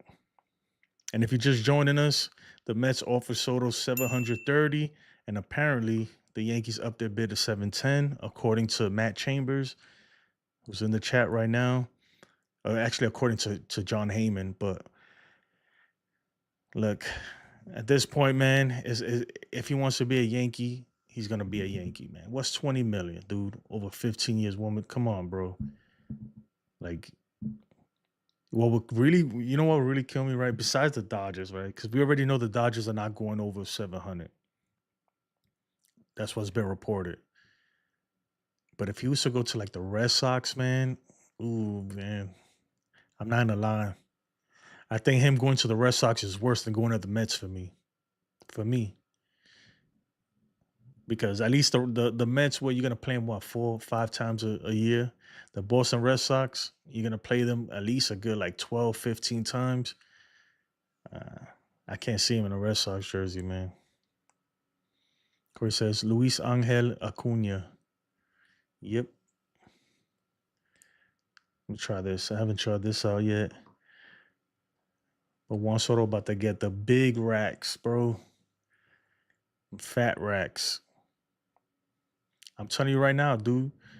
Soto, if you're listening to this, I know my mom probably get upset. I'm not in New York, but my mother is. I promise you, she will make you freaking mango, sachichon, salami, whatever you want. Every day you're gonna have it ready for you if you just resign. That's all I can offer. That's all I can offer. I'll give you some mango, all that stuff, man. You're gonna have the freshest platanos picked straight from Dominican Republic. I don't know, whatever it is, whatever it takes to get this man back.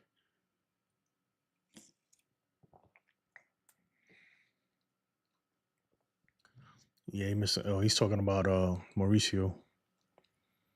Yo, Jay, what made you start a podcast? Well, actually, all right. So if you notice, man, because I know people probably think this channel is old, right?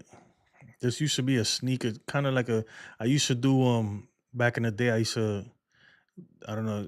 This is like way off topic, but I used to like do videos about like sneakers and stuff. I used to be really into like Jordans and Yeezys. I used to use bots, and I'd be scooping up all these sneakers and reselling them, making money. Supreme stuff. I don't know if y'all know about Supreme and just shit like that, man. That's what it was back in the day. But then I like, the passion for that kind of left, and that whole game changed. And I just wanted to. I just enjoy doing this, right? So I was like, what am I gonna do? Like, I wanted to talk about something that I'm passionate about, and this is one thing that I'm always gonna be passionate about for my whole life.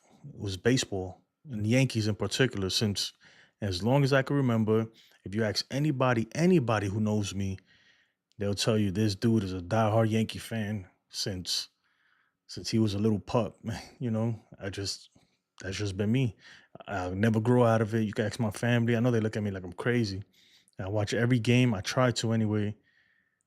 That's just me, man. I love my Yankees. I love baseball in particular, dude. I love baseball, man.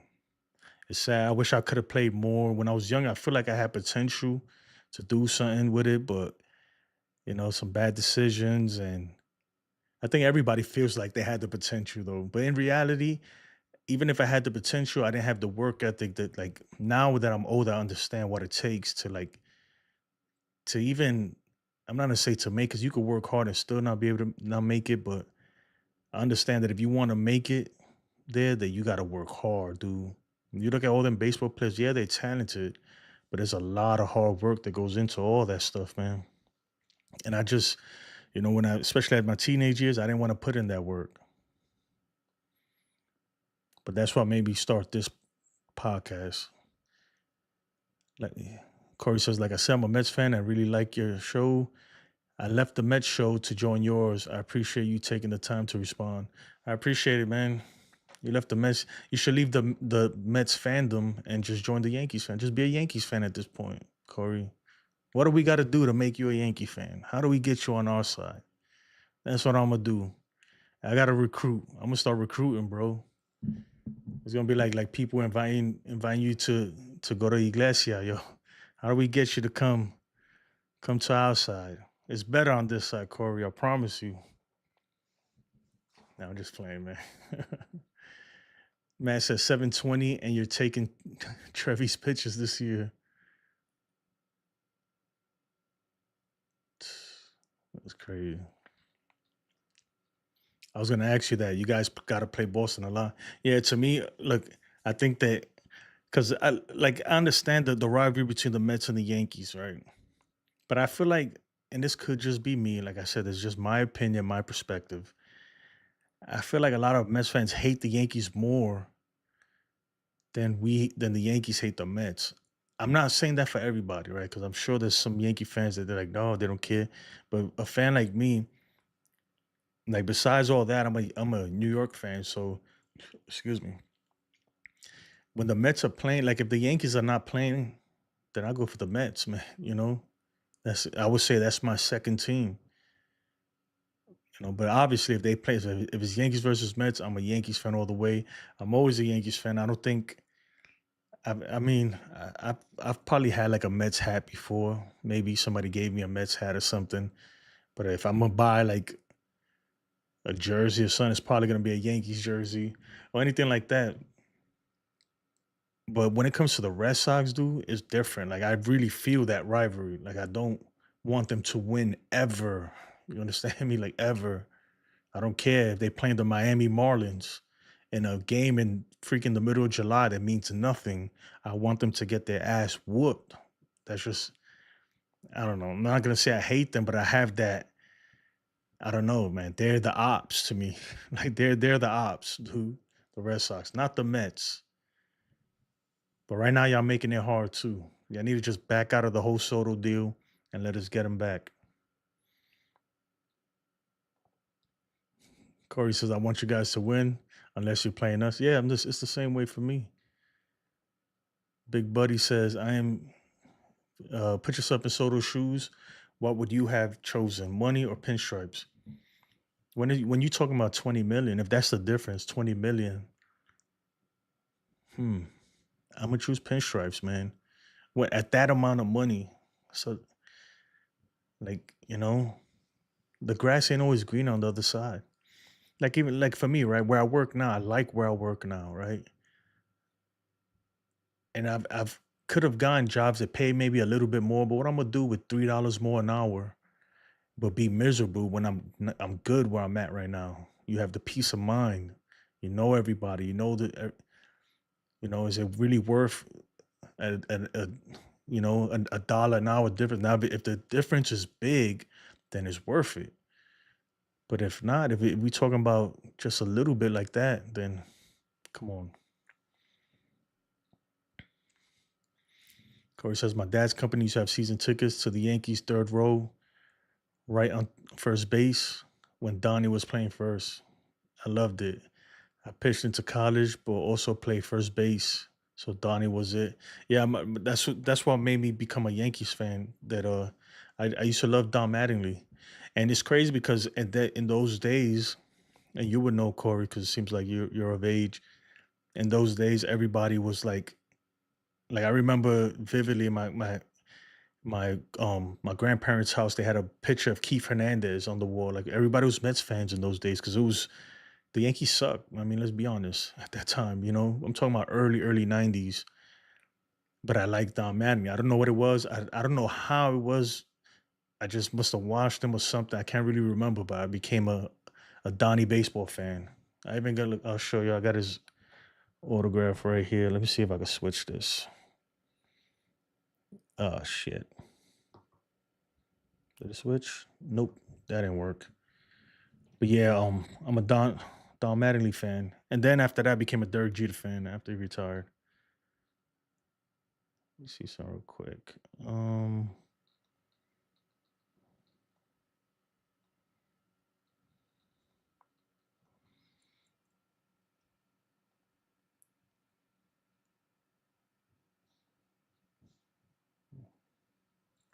But yeah, so I'm a Don Mattingly fan. Oh, it switched already. Look, I'll show you. I got his autograph. Oh, that's Aaron Judge's shit.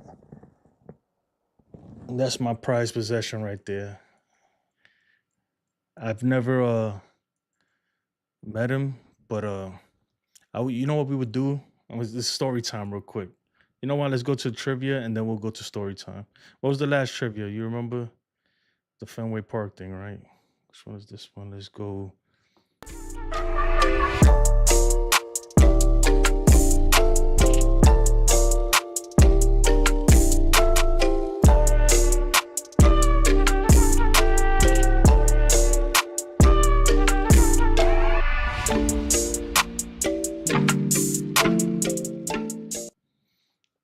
All right, story time.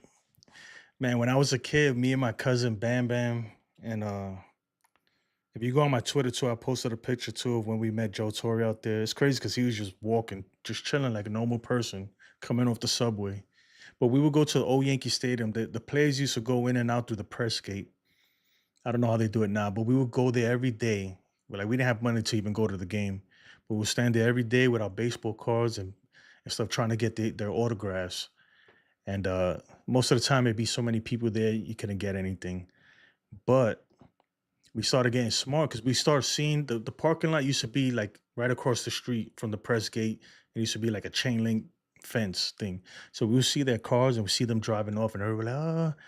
So I started getting smart. I'm like, you know what? There's always traffic right there on I think it's the Cross Bronx Expressway, whatever, and up the street on the old Yankee Stadium. So I was like, I'm gonna just wait for them right there on the light and just catch them in their car. So that's what I was doing, man. And I used to meet. Man, I've met Jeter several times. I met Jeter and Alex Rodriguez in Jeter's car one time. Man, I had so many autographs. And but eventually they shut it down, man, because we messed up because we would go back and be all hyped and show all the kids, look, I got this autograph. So then everybody started doing it, and then the police started posting up and saying, like telling us we couldn't do it. Because I'm sure the players would complain about it. I would be on the highway as a little kid. Remember, I'm not a grown man, I'm a little kid, and like because it's traffic, and I'll be running up to their cars. Tino, can I have your autograph? Knocking on their window while they were with their families and shit, looking at me like, what the fuck? Yeah, man. It was good times though. Corey says, I feel a lot, not all, but a lot of Yankee fans come off arrogant and entitled. I don't see that in here, which is why I like it. But just that's just people in general, man. Everywhere you go, you're gonna have. I think Yankees, we got that stigma, and we are a little bit arrogant and entitled. And so are Mets fans, man. It's a New York thing. I'm not saying that we're like all New Yorkers are arrogant, but we have like I don't know, like a certain persona. Like you gotta feel good, man, about yourself sometimes, especially your team. When you lately it hasn't been working out for us, but when you're the winningest team in all of sports franchises and everything, you gotta feel good about yourself. Sometimes you gotta flex that a little bit. 27 chips. Like, there's nothing wrong with that, man. That's why I can't even knock the Dodgers when you see all the Dodgers fans and they flexing right now. Like, can't even knock it. When you win, you can do that. So right now we ain't been winning, so we really can't do it. Well, Wonder says once you touch 700, what's 720? That's what I'm saying too, man. Like what's another 20, man? At that point, it's like, bro, like you really gonna lose them for 20 million? You're already at 700. Like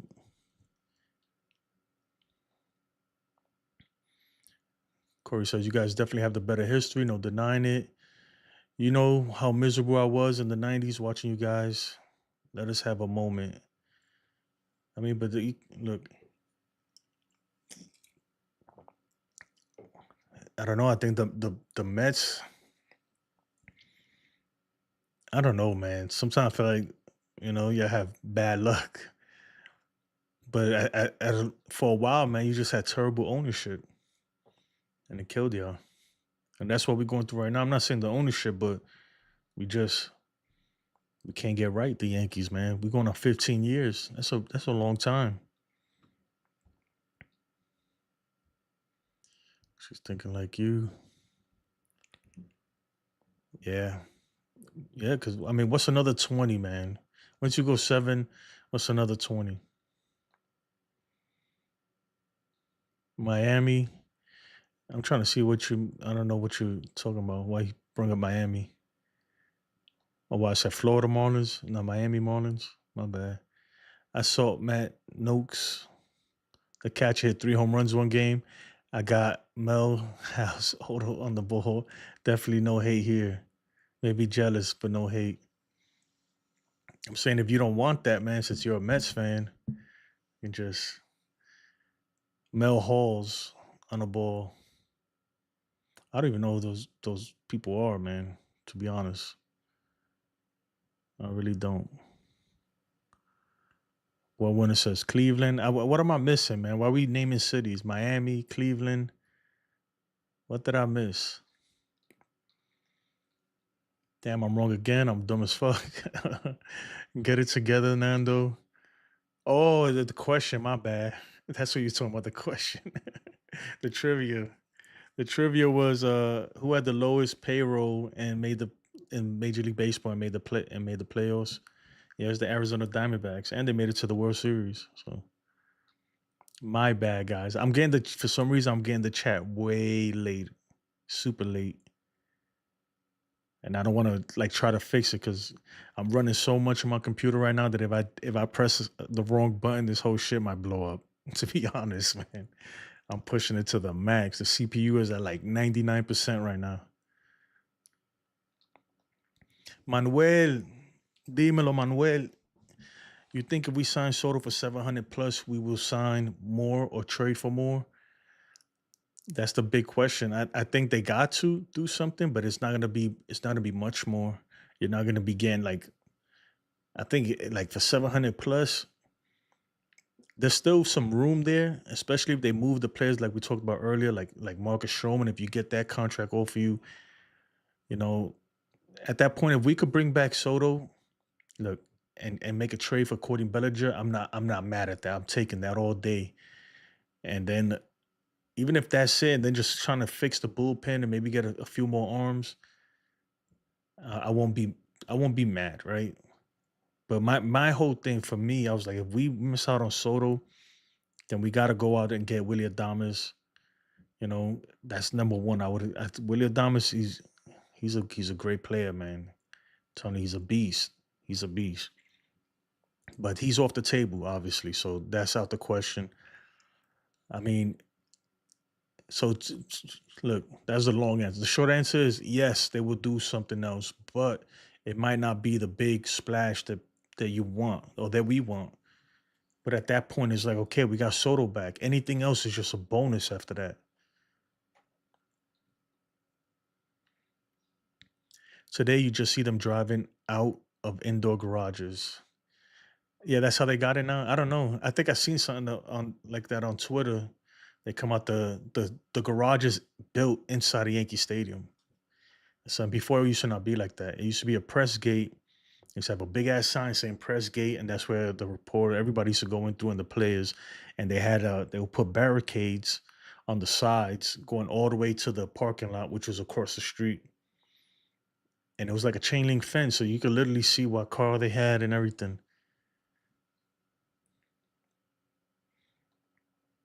Boy Wonder says I'm arrogant when it comes to the Yankees and definitely World Series or bust. Yes, sir. You're right about that. It's World Series or bust for me.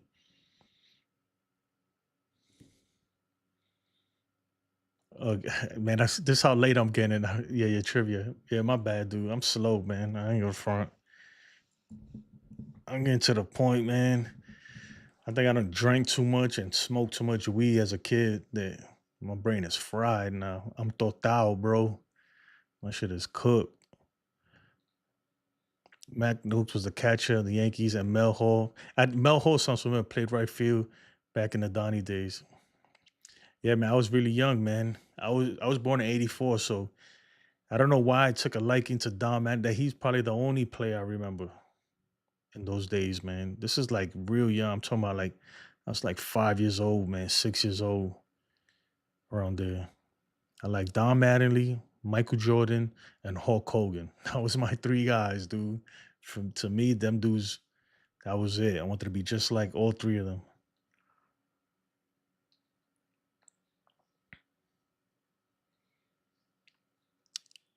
Aaron Gonzalez, what's up, Aaron? I never seen you, so welcome to the stream. I appreciate it. Accept. Oh, it's working now. I said Jerome's in the house. Watch your mouth. That shit is working now. That's crazy. Who else would the Giants be buying? The Giants are trying to buy everybody right now, but it's who's willing to go over there. They're gonna have to pay a little bit more because it seems like I think pitchers would love to go to San Francisco because that's a pitcher's heaven right there. Um, let's see, man. Maybe a Max Fried. He's from out there, right? I don't know where in Cali he's from exactly, but he's from out there, so he might be interested. I think the Giants, man. Look, and I talked about this, and I appreciate your comment and everything. And I'm not gonna act like I know all about the San Francisco Giants because I'm a Yankees fan, obviously. But the whole Blake Snow thing. I think the Giants made a terrible mistake not trading him last year. A big, big, big mistake. Like that is huge, huge. You can't make that mistake. But you know what's done is done. They got to pay him another $17 million this year, and they're gonna watch him pitch against them. So that hurts. But I think they go out, get some more pitching. They got their star. You guys got somebody. You got Willy Adames. That's a huge signing, dude. The dude is awesome. He's awesome. And I think wasn't Crawford was playing short for you guys still, right? If I'm not mistaken. He just retired. So yeah, I mean, go out there and get a Max Freed, to recoup some of that, or maybe even Corbin Burns, but maybe Max Freed or one of some a top pitcher to replace what you lose from losing Snell. And then I don't think they make much after that. I really don't, because you're asking for a lot after that. Yeah, I mean, and it depends, man. Buster Posey, I'm not sure what he wants to do, or if you guys even got money like that. Because I'll be honest, like from with the Giants, the last thing I heard was they were trying to cut payroll. But apparently not because they just making big signings still. So I don't know. I don't follow that team that closely like that. So I couldn't really tell you who else they'll get. I'm not even sure what their payroll looks like or anything like that. Corey says he could see you guys getting Burns. Yep. Big Buddy says, I remember those days. I was there. Reggie used to drive a Beetle. Un Cepilo. He used to drive a Beetle for real. It's man. I don't know if you was watching earlier, buddy. Man, I freaking saw Reggie Jackson in in Minute Maid Park. Whatever, I don't know what they call it now, but in Minute Maid Park, I'm gonna keep calling it that. And he literally walked past, and you had a mob of Yankee fans there, and nobody recognized him. and I couldn't really see him, and I didn't have my glasses either. So as soon as he got close to me, I just saw him right there. I was like, "Oh, Reggie Jackson!" And everybody just looked, and I was like, and he just walked past, and I just kind of froze. And everybody was like, "What?" I was like, "Dude, that's Reggie Jackson." And I was like, "No, it's not." And I said, "Yes, it is, Reggie." And he looked, and he was like, "What's up, man?" But at that point, he was already on the field, and everybody was like, "Oh, Reggie Jackson," trying to get autographs. And I was like, "Dude, I can't believe this dude just walked by me." And I just stood there like, because I was with my son, and we were trying to get autographs. I was like, "Bro, you could have just had." My son was like, "I don't know who that is." I thought he was a security guard. That's what my son said. Uh-oh, my light went out. Yeah, I was only like 10, and I have a few on you, so it makes sense. Yeah, man, I was a young kid. I just knew Don Mattingly. That's all I knew. That's when I really started liking baseball. And then towards like the 95, I think 95, right, was the year. I think I was probably like, what, like 11 years old. So 1995 was really the year that I really started like liking the Yankees as a whole when they lost to the Seattle Mariners. And because I started liking Griffey too, because everybody liked Griffey in those days. But when we lost to the Mariners, man, that was a crazy series too. That's when I started really following baseball like closely, like knowing players and what everything meant. Before that, I was just, you know, I like to play and stuff, just but I didn't really follow teams or understand it like that. Soto signed 725 million, 15-year deal with the Yankees. No way, dude. Don't play with me, man. Come on, you made my heart stop. Don't play with me, bro.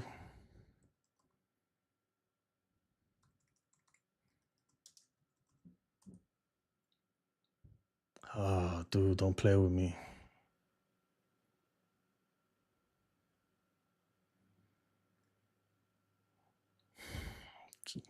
You're scaring me, dude. Hold on, man. My heart just stopped. Where you seeing this at? Because I'm looking at Twitter. I don't see it.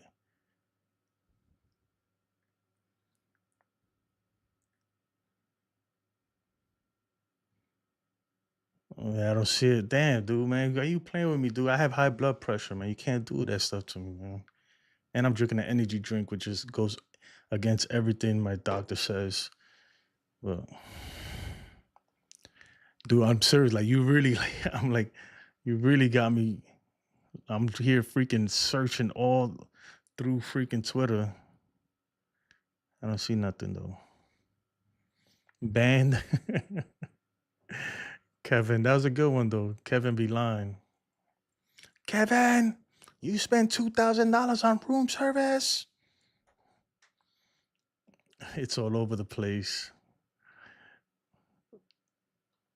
Why do you talk like you are from New York? Because I am from New York, bro. I'm a New Yorker too, man. I grew up in the Lower East Side, Manhattan, Alphabet City, in the projects, Avenue D, 6th Street. Yeah, I'm a lefty. Griffey was one of my favorite. Man, Griffey was the man back in the day. Man, I remember, dude. I used to go to, who the like Yankee fans hated? Manny Ramirez. I remember we used to go to the bleachers, right? And and I remember freaking they were playing the Indians, right? Manny Ramirez was there, and he was playing right field, and they used to sing this song, right? They used to go, Manny Ramirez, Manny Ramirez, Manny Ramirez is a horse's ass. He is the meanest. He sucks the biggest penis. Manny Ramirez is a horse's ass. And then somebody would just scream from the back and be like, and his mother's a whore. And everybody would be like, oh, and he looks like a whatever. Oh. It was crazy, man. Those were the good days, man. The good days. We used to look at like if you had box seats, we thought you was rich, bro. Cause we like all we could ever go to was the bleachers at that time. Mm. He's lying. Ban him. Banned. I need to make somebody a moderator. Who wants to be a moderator? Kevin Porter shouldn't do that. I'm looking everywhere. It's all right, man. That was funny though. It was a good one. I know Corey almost shit himself right there.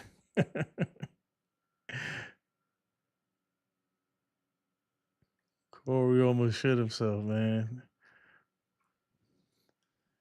That's crazy.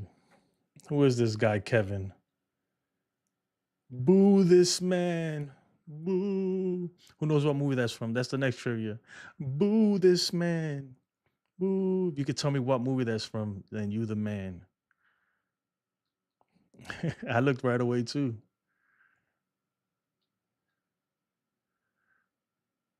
I'll make you a moderator. I gotta figure out how to do that though, real quick. Um, let me see. How do you do this real quick? I am Big Buddy. Anybody know what movie that's from? Boo this man. Like, you ever suck dick? You know, then let me not curse too much, man. Like, you ever suck dick for weed? Yeah, half baked, yeah. Yeah, Corey, man. Corey, me and you will get along, dude. That's one of my favorite movies of all time. I seen him. The doctor said I need a backiotomy. Oh, that they killed Killer. If you've never seen the movie, you don't know what I'm talking about. They killed Killer B. He felt the wrath of the nunchucks. That movie was so stupid, man. It's hilarious though. It's one of my favorite movies ever. All right, let me figure out how to make I am Big Buddy a moderator. I think you go to settings. Could it be? Let me see.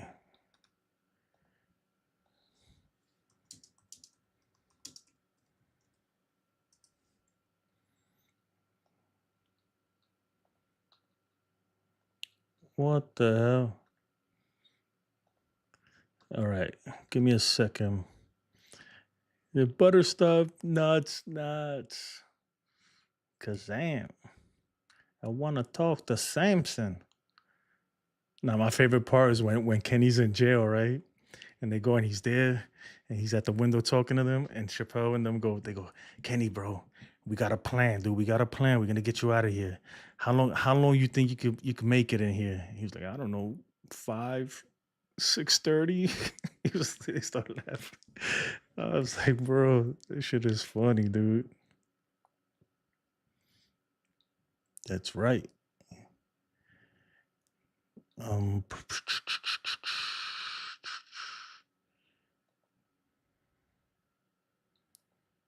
Bro, how do you do this moderator stuff? Feature eligibility, Okay, managing moderators.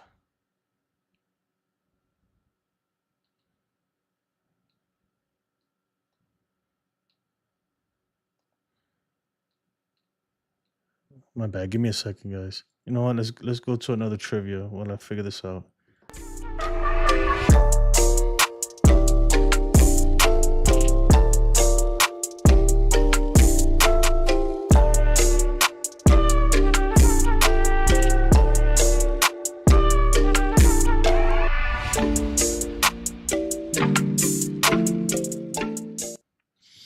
All right, we're back. Big Buddy, you should be a moderator now. I think, if I did it right. I think I did it right. But yeah, man, that was a great movie. Great movie. No more Widow Love. Go sell it. Yep. Man, there's no news, man. It's quiet. Bro, this dude, who's that, man? Don't kick him out for that, man. Kevin, don't kick him out for that. But that was a good one, dude. I'm not gonna lie. You got me there. You got me there, Kevin. You got me. I really my heart dropped for a second. It dropped. I don't know why, because that's good news. That means he was signed with the Yankees, but for some reason I still got real nervous.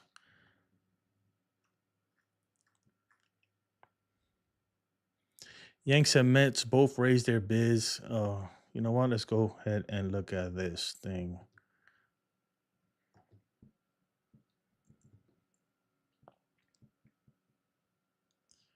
So according to John Heyman, Yanks and Mets both raised their bids into the record $710 to $730 million range as things heat up in the 5-team derby.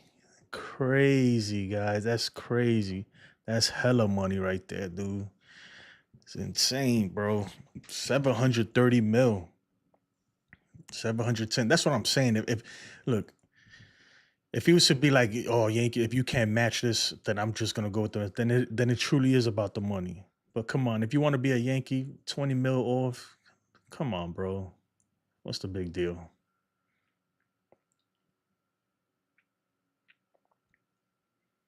Oh, no problem, big buddy, man. I appreciate it. You know, yeah. I appreciate you, man. I really do. What else we got out there? I mean, so, you know, Gary Sanchez to the Orioles.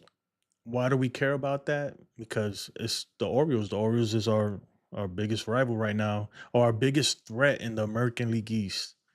I'll say that. They're the biggest threat and the biggest rival too, man. I think at one point we almost fought with them last year, right? You know what's crazy, man? You know what the Yankees need? You know what the Yankees need? We need a good team fight. That's what we need. That's what we need. A real good team fight. I feel like every year we win, every year we've won, we had a good team fight.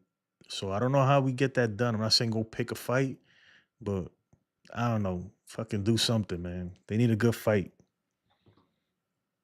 A good fight, man. I want to see Stanton knock somebody out. No, not really, but I don't know. It seems like that brings the team closer together for some reason.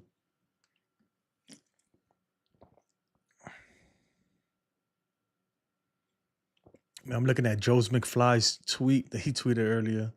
Pretty interesting. He said, if Soto has 7 million on the table and still hasn't signed, then dude, what do you want? You breaking the AAV record, the contract record, and tying the year's record. Also, if the Yankees are over 700 already, and he's still thinking about it, then dude, then I don't know, dude. I think uh I think that Soto knows. They already know what they're gonna do, man. They just don't want to break it now. They now at this point they trying to make it's a dog and pony show, to be honest. At this point. I really feel like he knows where he's gonna go. Unless something changed and Steve Cohen just be like, you know what, fuck it, 800 million. Then it's like, oh. But I think he knows. I think the team that's going to them, that he's going to, I think probably knows too. And right now they're just waiting so they can announce it and do the whole dog and pony show and make the news and do all that, man. That's what I think. If they do it tomorrow, I wouldn't think that they would do it on a Sunday with all the football stuff going on, but they might because this is so big that it might overshadow whatever the NFL got going on. And that's what baseball wants. They want they want eyes, they want attention. So we'll see, man. But so far nothing's happening and I really highly doubt anything happens today. I really do. Man, we only got 20 likes. 20 likes. So if you out there, please, if you like the stream, man, like it, man. Or don't like it, but do something. Hit one of them thumbs, man. Thumb up or thumb down. But son, let's get it so that way YouTube knows if you're feeling this or you're not.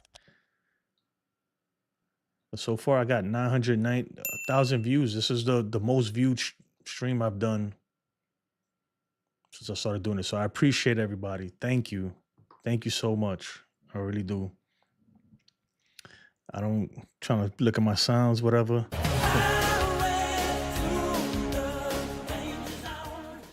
Yep. So yeah, I don't know. So all of you guys that say that he's not worth 700 million, look, then what is worth 700 mil? The market's changing. You can't compare his contract to Otani's. You just can't. Because at that point, then you compare it to everybody. Then you compare it to Aaron Judges. You compare, the market. It's a different market. Even though it's only been a year, it's a whole different market, a whole different ball game. So yeah, winter meetings start tomorrow, but I don't think the official they start reporting tomorrow and everybody gets there. But I don't think everything really starts kicking off until Monday. They playing the winter meetings this year's in Dallas. I was thinking about going up there, and I looked at the program and everything, but I got work, man. I can't do that. I think it was like $500. to attend all this stuff and network, and then you got to pay for your hotel. So, but nah. You know what's crazy? The GM meetings was over here in San Antonio. I had no idea too. But yeah, so like I was saying, like you can't really compare his contract to Otani. So if you're thinking that, oh, no way he's worth more than Otani, that's not saying that he's worth more than Otani. It's just he's just a free agent at the right time. That's all it is. He's just became a free agent at the perfect time. Because if he was a free agent and Otani was a free agent at the same in the same year, like this year, then obviously Otani's gonna get more. Maybe not more total amount because he's a lot older. Well, not a lot older, but he's older than Soto. But that's all it is. You know, it's like look at Bryce Harper's contract. Well, he got 330 million. That's nothing right today. But at the time, it was like, what? Oh, is he even worth it? And then Manny Machado got like three something. They're like, oh, that's way too much. Are they even worth it? Look, that sounds like nothing now, right?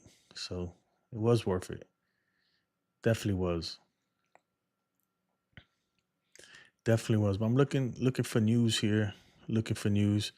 Let's look at you know what?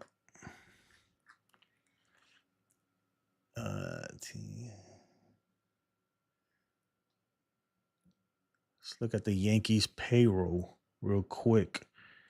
Because I want to take a look at something.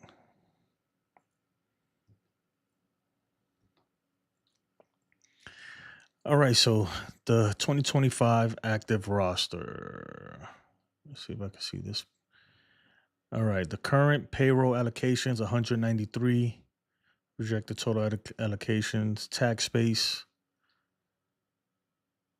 cash total. All right, so look, these are right here, no trade clauses. That's why I was really pushing for DJ to get traded. I didn't realize that he had a no trade clause. So even if we wanted to trade him, we probably can't if you don't want to go. So, but that's 15 mil right there. 15 mil that's just being wasted, right? You got Nestor, another 8.3 mil. He's in his third year arbitration. That's just wasted. Jazz Chisholm is a steal, right? He's only getting 6 mil, 770,000. He's in his second year of arbitration. Jose Trevino, 3.6. Looking right. Cody Petit. I mean, everybody else is pretty much getting paid peanuts, man. So next year, Giancarlo Stanton, right? His contract is going to get a lot better. So the Yankees, the money is going to start opening up for them over the next few years, especially once they pass DJ's contract, and then you got Giancarlo Stanton. This is Stanton's contract. So next 2025 would be the last year he gets paid in the 30s. Then it goes down to 19, and then in 2027 is 15. And then we got a club option in 2028, whether we want to keep him or not. But at that point, we're done with that contract, right? A lot of people bitching about that contract, but look, it's done. And then there's a lot of deferred money that the Marlins are gonna pay. I'm assuming they're paying that money. So there's money. I'm sure that Hal's looking at that down the road. Like there's money gonna free up. Yeah, it might hurt us for the next 2 years. We might be pretty tight, but after that, a lot of money frees up, and they could start, making moves. Let's go back. Marcus Stroman, 18 mil, right? And look, I hate to say this because I don't think I'm not gonna say it was a bad signing, but if you're not gonna use him in the playoffs, and if they don't have the confidence that he can really perform at that level, then 18 mil is way too much. You gotta find a way to get that off. That's $18 million. You have to find a way to get it off. But looking at the roster right now as it stands, It don't look good, man. If you look at the Yankees, we're gonna look at the Dodgers next. You're gonna be like, what the hell? Right? Aaron Judge, Garrett Cole, Stanton, Rodon, Stroman, LeMayu, right? Besides these two right here, and then Stanton, I give Stanton a pass because that dude's a postseason god, right? But when you get to like Rodon, you know, the Stroman, you see these contracts right here are hurting us, man, because these dudes are not productive like that. And then after that, it's just a bunch of, I'm not gonna say nobodies because they're good, but it's just, a lot of guys who we'll see if they live up to it. Got Caleb Durbin down here, Oswaldo Cabrera. You see that, right? And then you go let's look at the Dodgers just to make ourselves feel worse, right? But all the everything they've done and all the players they've signed, look, their payroll's still 233, right? They got a bunch of room to sign people still if they want. 233 mil. So they got like another 67 mil that they could play with, or 68 mil that they could play with before they start hitting that Cohen tax, that final threshold. Look at their roster: Blake Snell, Tyler Glasnow, Mookie Betts, Freddie Freeman, Max Muncy, Yamamoto, Chris Taylor, whatever, Will Smith, Tommy Edman, Evan Phillips, who's a beast too. He's a good reliever. He didn't play versus the Yankees. I think he was hurt. Michael Kopech, Miguel Rojas, Stim Barnes, Gavin Lux, Alex Vesia, Dustin May, Shohei Otani.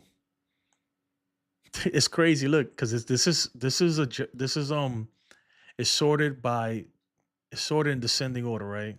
Or ascending. So the top paid players. Look where look where Shohei is. Where is he at? I lost him. Shohei Otani.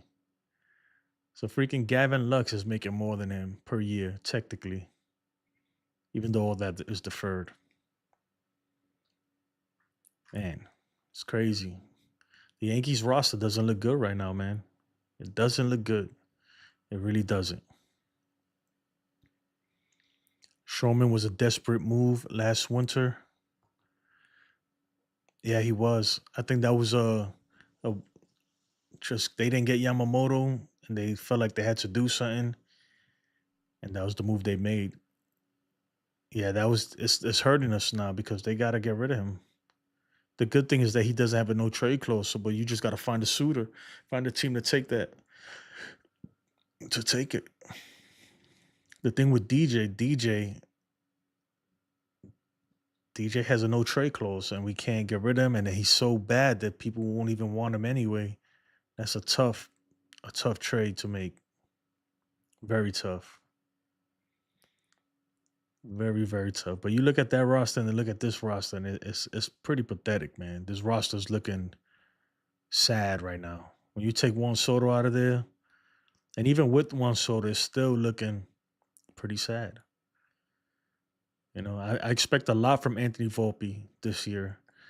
I know Chris always tells me that I'm an Anthony Volpe hater, but I'm not. I just expect more from him this year. This is his third year. He's gotten a golden opportunity. Yeah, I get it. He's a Gold Glover. That's great, but you can get great defense from somebody else and still get more offensive production.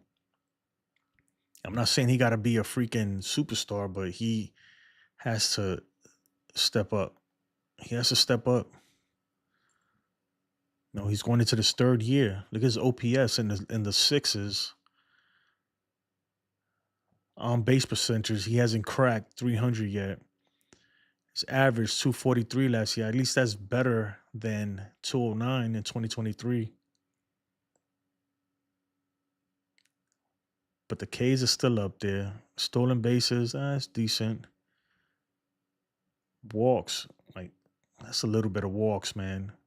For 686 plate appearances, and you only have 42 walks. I don't know. Don't know. Home runs, his power dropped a lot too. His first year, at least he had 21 home runs. I guess that his average went up a little bit, so that offsets that a little bit. Yeah, I don't know, man. I really don't. I think that those numbers are they need to do better. They need to do better. They definitely need to do better. D Brooks, likey. Appreciate it, man. Yeah, definitely like it. Let's see, man. Right now, man, I'm just waiting for the news that's not coming out tonight, probably. When it's all said and done, he'll be one of the best offensive players, whatever. But yeah, so look, hopefully, man, hopefully, I think at this point, and I know it's like being a dead horse at this point, but it's if he wants to be a Yankee, man. If he wants to be a Yankee, he's gonna be a Yankee. That's it. What's taking him so long? I have no idea. The only thing I could think of is they want to wait. They want to make it a big thing, a big spectacle out of it, and they probably want to wait till Monday, maybe even tomorrow. Who knows? But I definitely think by Monday something should go down on Monday. If not, unless somebody comes and Cohen says, you know what, 50 million more, or the Red Sox, and then they go back into the bidding, then I don't know. I don't like so right. John Heyman reports that the Yankees upped their bid to seven. What was it, 710 or 720? I don't like that they didn't match. I don't know that they didn't match the Mets at least 730. Like, what's 10 more million? They should have went 730.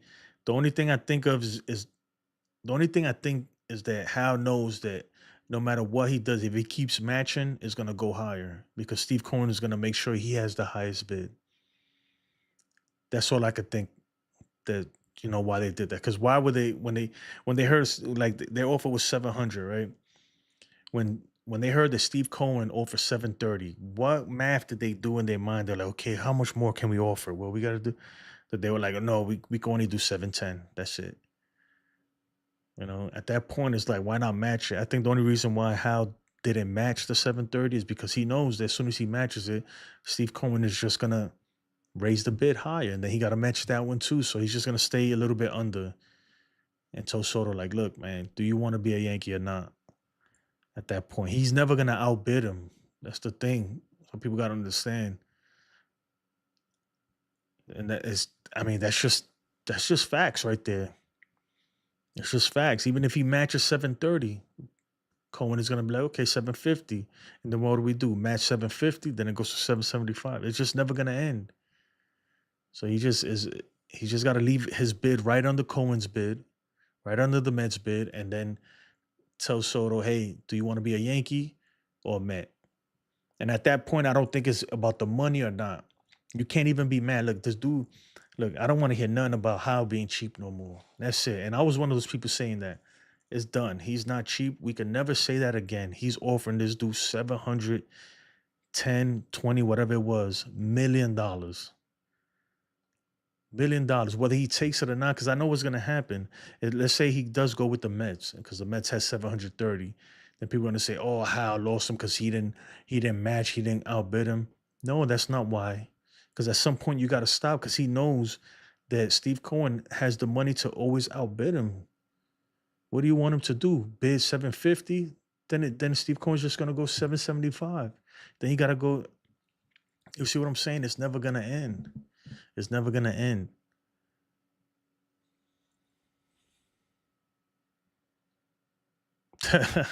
This is funny, man. I want to show you guys this. Man, see, now Twitter's just trolling. The internet never fails. They always win. John Curry says, breaking, Juan Soto signs 15 years, $705 million contract with the New York Jets. Deal includes opt-out immediately after signing. 705 guaranteed and other signing bonuses are absolutely groundbreaking. Oh my God. These people stupid, man. I tell you why, at this point, the Jets could take anything. They'll take anything. But yeah, so Hal's not cheap. I think he like we could put that away and never say it again, man. The dude, I got no complaints with Hal. My grievances a little bit with Hal, yeah, because he keeps Cashman around. My grievances are with Cashman, with Boone, um, and a lot of the decisions they make. And Hal lets it go on, so I guess yeah, he has some fault in that. But as far as being cheap, the dude's not cheap, man. He's spending in a big way too. In a big way. Let's see what we got here. We got 26 likes. Come on, let's get the likes up. Let's get the likes up. 26 likes, 44 concurrent viewers. Let's get the likes up, man. Let's try to hit 30, 40, 50. I think the most I've gotten so far since I've been streaming the last like month or two is like 30 or something like that. So let's shoot for 40. Shoot for 40 at least. Shoot for 40. Hey, you guys, anybody heard that the drama with Keith McPherson and John Heyman? That shit was crazy, dude. That dude got tight, man. John Heyman.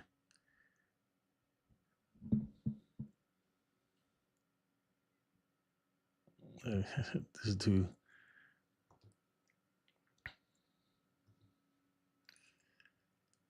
The face of a player who wants to be a Yankee for life, but his agent is forcing him to take the most money. Nah, I don't think so, man. I wonder where this picture came from. Is this recent or old?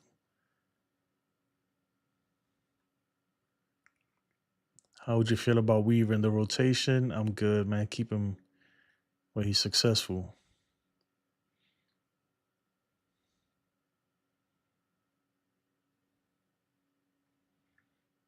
It's crazy, man. Crazy. Let's go back here. See if I could pull something up we could look at.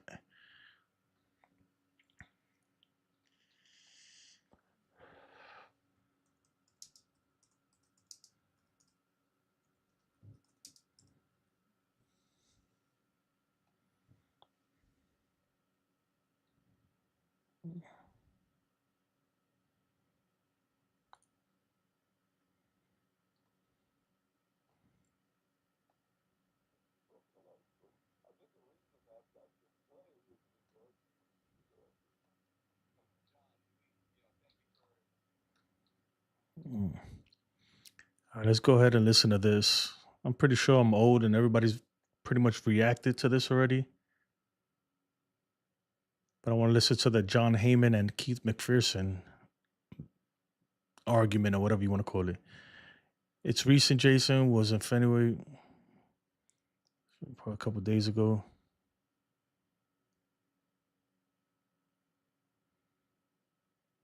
Oh man, that's not good, dude. Come on, don't tell me that. So he was in Fenway Park a couple days ago. I don't know, man. He doesn't look happy in that picture, though. I'll tell you that much. But I get why, man. He's got to visit these teams. He knows the Yankees already. He's been there, freaking 81 games this season, so or more than that. I don't know. I'm not counting the Red Sox out just yet. I'm really not. But when that report came out that they were requesting another meeting, that seemed like they got some news that they didn't like, and they were like, "No, man, like they wanted another meeting. They probably thought everything was going good. They had their little meeting. A day or two later, they get a phone call saying, thank you, but we're gonna look at other teams. We don't think it's a good fit." And they probably like, no, no, no. Like, let's, call another meeting. Like, what is it gonna take? What's it gonna take? That seemed like desperation to me, but we'll see. We'll see. I can't see him going to the Red Sox, man. I really can't. That's just me. I just don't think that what what makes him believe that they're gonna like be contenders every year for 15 years of his career, they actually gonna try to contend. What is it? What have they done to that he should believe them? You know what I mean? I don't like the only team out of all the teams that's in there that can say that every year we've been in it, every single year we try to like be in it as much as we can was the Yankees and the Dodgers, obviously. But everybody says if his heart is with us, why does he have to listen to Boris? Why is Boris getting a big cut? Because that's just the business of it, man. That's the business of it. I think his heart is with us, man. I really do. I really do. If he chooses the Mets for because they offer him 20 million more, I don't think it's about the Mets at that point. I think he wanted to be a Met. Like that was in his mind. Because if he wanted to be a Yankee, look, that's more than respectable offer. 710 million. That's more than enough right there. That to me, that gets it done. You know, unless the top bid was 800 million or something like that, then yeah, then that's $90 million. But we talking about 20 million. What's 20 million in the grand scheme of things when you're about to get 700 plus, man? Like, I don't know. I don't know. Let's go ahead and listen to this real quick. Broken a lot of stories. I think the reason that got such play is because people believe everything I tweet. I've had 100,000 tweets, and you get one that was wrong, and it did say appears, and I know I rushed it, and it was a big mistake, and I regret it. But it's 2 years later. No regrets. I think it's like at some point, I think someone could probably drop it if they're a nice person. What I think is it just like how I introduced you. Everybody in baseball knows who you are. So one, it's a credit to your work, your following, and how. By the way, I won't be going on with you again. The whole thing has been a disaster. That's okay. I can't even believe you said that to question my integrity. Are you being serious right now? I'm being serious. Yeah, John. Asking me if I'm getting a cut because I have a relationship with an agent. That's outrageous. I know you're not a journalist. You don't know anything about this. I know you don't, but that's an outrageous comment. You should know that it's much. Friday night at 8:30, John. You should know that much. And I am I'm not. done with you. I am and not I'm taking done with this that WFAN. serious. Goodbye. John, thank you for I joining can't us, even John. believe it. Thank you, I can't John. even believe it. Thank Oh you, my John. God. Appreciate your time. He's got to get to bed. I did not expect it to go that way. That's crazy. I think if you heard my tone and the way that That is crazy. He said, I can't even freaking believe it. Bro, that dude's losing his freaking mind. Honestly, I think, man, that's embarrassing, man. I get it. He's probably sick of hearing the arson judge stuff. But dude, I mean, you got to wear that. You said it, bro. You can't act like it didn't happen. You got to wear that you got to wear like a badge of honor, like whatever, For to freak out like that. And you know what, man, I don't like what he said, like, oh, you're not even a journalist and everything. And I don't know much about Keith McPherson or anything like that, but come on, though, why you got to say that, man? The dude, I feel like he probably feels some type of way because he's not a journalist and he still made it all the way up there. And he got his own show on WFAN and he's doing big things. So he probably feels like he's not credible or something. I don't know, because he's not the first person to say something like that to him. I'm sure he sees it all the time and has heard it. And he's never really spazzed out to anybody else, but spazzed out to him like that. I don't know. I feel like it's more personal, like more, I don't know, hate. I'm not going to say it's because he's a minority either or anything like that, because I don't think it's that. I just think that he sees him as less because he doesn't have a journalist background, I guess, That's what I think.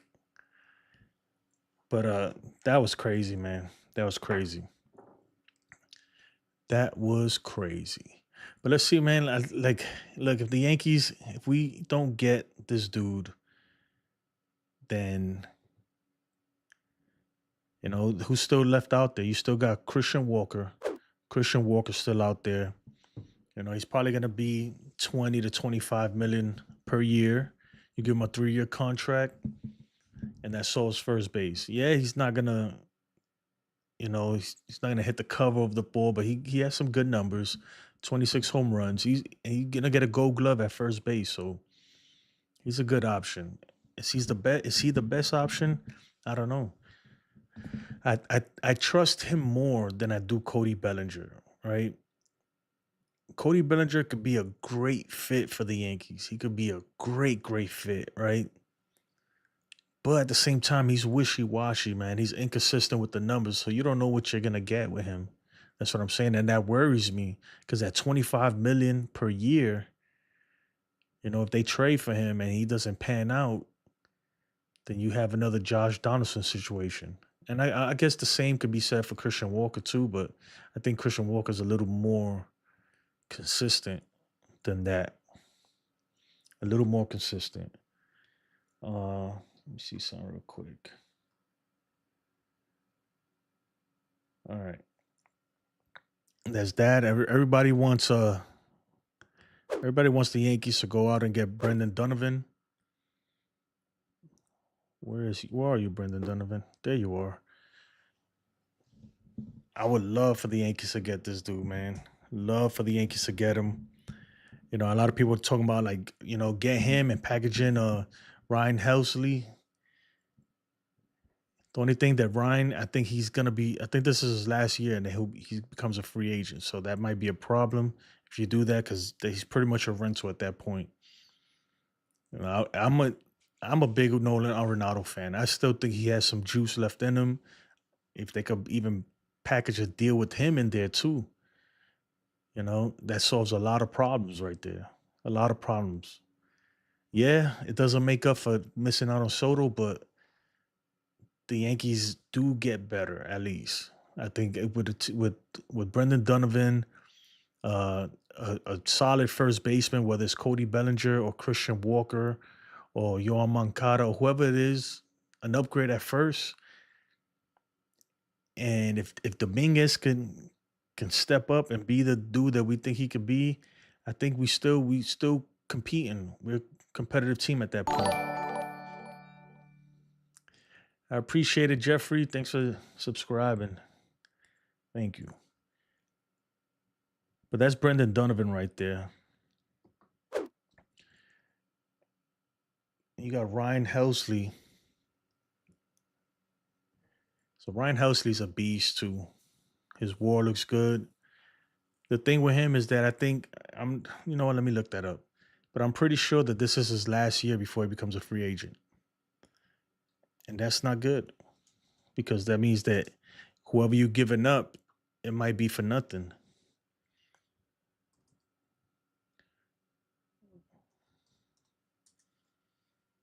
Let's pull this up real quick.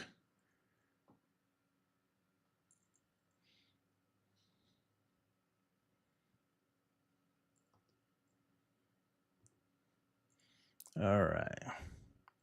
Yep, Ryan Helsley, payroll. Yep, 2025 is his last year of his contract, and that's $8.1 million too, which is a lot of money for a bullpen arm. And then he becomes a free agent, so you get 1 year of him. 1 year. The numbers look good though. The numbers do look good. He had a 2.98 WAR, and he's solid. Every year he's had solid numbers from 2022 going and on. 20 WAR, how many ERA? 1.25. He's giving you innings. I don't know what happened in 2023. He only has 36 innings. He must have got hurt or something. But he's solid though. But again, you getting 1 year out of him. 1 year. So that's a rental. Let's go over here. Then you got Devin Williams, another guy, but I think it's gonna cost too much for the Yankees. I don't think the Yankees will make a trade like that. But a guy that's out there right now in free agency is Kirby Yates. Kirby Yates is a stud, dude. This dude is awesome. Let me see if I can pull up. but he's gonna cost. He is gonna cost. Last year he made $4.5 million. I mean, you could pretty much double that. Double that. Oh, but he's 37 years old. I knew something was wrong. But look at with those numbers though. Give him a 2 year, see what he can do. I mean, at this point, if the Yankees are interested in freaking Tommy Canley, then I don't want to hear nothing about age and stuff like that, man. When it comes to relievers, you got to do like this, man. So he had a 1.17 ERA. Even though that's, when I'm looking at his previous years, in 22, it looks like he was hurt. 2022, I don't know. Depends. I'd take a chance on him, right? I'd take a chance on him. You give him $6-7 million. Give him 6 to 7 mil, right? For 1 to 2 years. I don't think that's a bad deal right there. I really don't. I don't think that's a bad deal. I'll do that. And if you get these kind of numbers from him again, then that's great. Great. His calculated market value is, hold on, 6 million, right? 1 year, 6 million. I think a year or two at 6.5, 7 million gets it done, right? And then you got to hope that he stays healthy. The 6 million, 7 million, that's a lot for a reliever, man. But if you're gonna get those kind of numbers, man, if he could pitch like he did last year, then it's well worth it, man. It's a steal right there. If he pitches that. But at least it's not a huge risk. It's a risk. It's not a long contract. It's not a lot of money tied into it. I think that's a good arm for them to go out and get right there. Good arm. Then he was undrafted. That's crazy. I didn't know that. So there's people out there, man. There's players to get, especially in the bullpen, man. I think the blue bullpen is kind of getting overlooked right now, but that's a huge thing that the Yankees have to fix. They got to fix that bullpen. You can make a trade with Devin Williams, but it's gonna cost. And then obviously he's this is last year before he becomes a free agent, so pretty much a rental. But Devin Williams, I've always been a huge fan of him. His stuff is just filthy. He has the nastiest changeup. The nastiest ever, dude. See, if Tommy Canley was throwing changeups like Devin Williams, bro, it's all good. I tell him to throw it all day. But the fact that the Yankees look, and I got nothing about against Tommy, man. I love Tommy. He's a fun dude, but I don't know, man. I think we got to move on from him. The fact that they're talking about bringing him back, it's like for what, man? For what? As a clubhouse presence? For what, man? He doesn't have much left in the tank. I'm telling you, he doesn't have much left in the tank. If he has anything left in the tank at all, they need to move on from him. They really do. They need to move on from him and go get Kirby Yates or Estevez or somebody, man. Just something different, man. We can't have somebody in there who has one pitch, who's throwing changeup after changeup after changeup in a row. Like, come on, dude. It's not gonna. Eventually, they're gonna figure you out, and they're gonna start hitting that thing. Yankees need to move on from him. So that's Devin Williams right there, and then you got Carlos Estevez.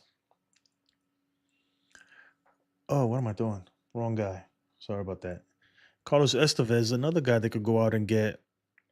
I mean, he's not to the caliber of Devin Williams or Kirby Yates was last year, or even a Ryan Helsley, but he's good. He's good. He's a free agent, right? I think, yeah. Let's look at his market value. There's what the hell? I typed it wrong.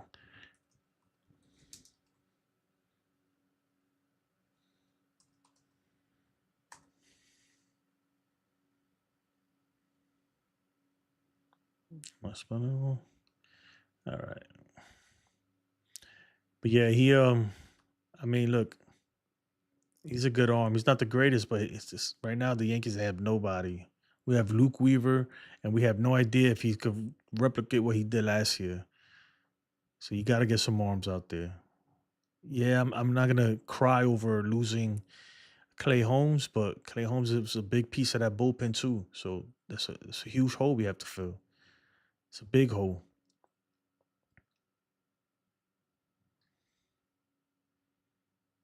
Mm, With the wrong team. Let's look over here. Oh, Phillies.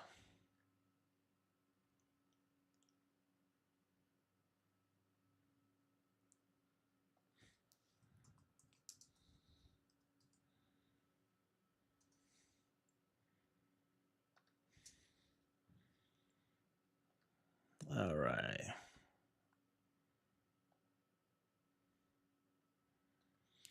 All right. Carlos Estevez market value. Damn, 14 mil. Whew. According to Spot Track.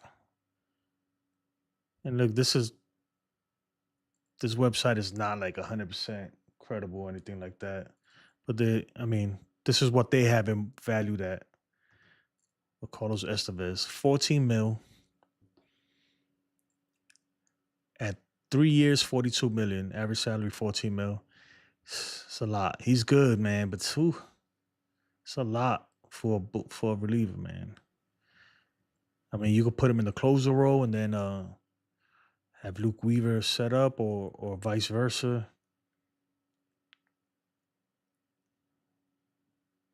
Kenley Jansen just recently signed too, right? Yeah, he signed with the Red Sox.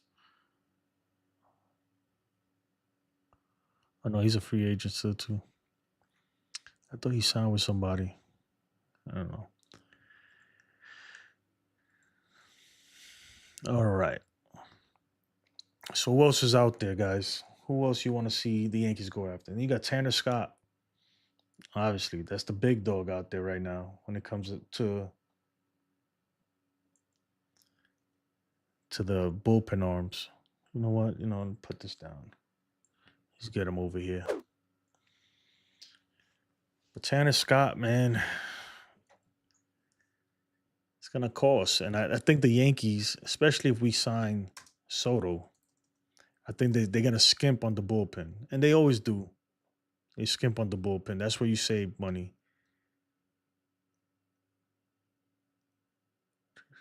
I believe that he got a qualifying offer too, so you're gonna lose out on a draft pick there. So that's another thing that you got to take into consideration too. That a lot of these guys got qualifying offers, so it's tough. You're gonna lose out if you pick them up. Let's go. So his market value, according to Spot Track, is 16.4 million annually. That's a lot, man. Is he worth 16.4? What did Josh Hader get? See, I believe he got around 15 or something like that, or maybe more. I can't remember. But 15.4 is a lot. Oh, here it goes. Josh Hader got 5 years. Oh, Josh Hader got 19 per year. Edwin Diaz got 20. Okay, so maybe that's pretty much in line with what the comps are getting. Let me see, how old is he? He's 30 years old. So let's say you pick him up for 4 or 5 years. That puts him to 34, 35. All right, I don't feel too bad now, but 60 mil is a lot, man. The Yankees got to move Marcus Stroman, man. They got to get that contract out of there. They got to figure out a way to get DJ LeMahieu's contract, or at least half. If another team could eat. Juan Cruz says, I don't like anyone. No, it's not that I don't like anyone, man. It's just, I don't, look, I'm in the camp, man, that no, but nothing you could do to make up for Soto, bro. So when I look at all these players, I'm like, yeah, he's good and everything. I'm trying to make myself feel better. if Soto walks? Like, what's the plan B? What do you do? And nothing can make up for him. Even if they go and get Tanner Scott. I mean, yeah, it's good, whatever. But I do like players, but certain players I don't trust like that, man. Like, you're taking a risk. With Soto, man, it's a done deal. You know what you're getting from the dude. You know it. And it's not that I don't like certain people, but at certain prices, I'm like, is it worth it, man? But I'm looking at Tanner Scott here, and you know what? Looking at what Josh Hader got, Edwin Diaz got, the market value says 16 million. He's probably gonna get a little more than that, maybe 17. 4 years. That's probably his market, man. That seems fair. If you look at what his comps got, right? And his numbers are way better than theirs last year. So it's only fair. It's only fair, man. My bad, guys. I'm trying to pretty much doing research live. So yeah, so if you giving, he's probably gonna want Josh Hader money, like 19 million, even though they got him here his market value at 16.4. And if you just joining, we're talking about Tanner Scott. But if you look at his numbers compared to Edwin Diaz, who got like 20 million per year, and Josh Hader, who got like 19 per year, his numbers are way better than theirs. I don't want to say way better, but especially like ERA. His WAR is higher than theirs. What's Josh Hader? I mean, yeah, he got a little more walks than Edwin Diaz. His Ks through 9. It's pretty much the same thing. It's not as much as Edwin Diaz or Josh Hader's, but is up there. So that's not bad. That's not bad. I don't think the Yankees got this kind of money though right now to spend on the bullpen. I don't think. Kevin, man, I don't believe anything you say now, but I'm gonna check anyway just because 750 million, 12 years. I don't believe you, dude. You're the boy who cried wolf. That's it. You lost your credibility, bro. I'm gonna check anyway though because I have nothing else to do. But if I don't see it right on my feed right here, it's not true. It would have been the first thing that popped up. It would have been trending right now, right here. Oh, you're a Red Sox fan? That explains it. That explains a lot. All right. That's Tanner Scott. I almost said Josh Hader. Oh man, dude. It's so good.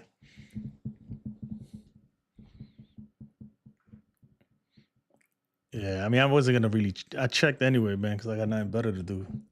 But just for that, man, I hope you guys don't do none, and I hope Aroldis Chapman freaking shits the bed for you guys, dude. King Cash. Hold on, let me get some of these. I appreciate it, Z406. Thank you for subscribing. Juan Soto just signed with them. Oh, yeah, I already saw that, bro. Kevin Felly. That's how you say it, Felly? Red Sox fan. Damn Red Sox fans, man.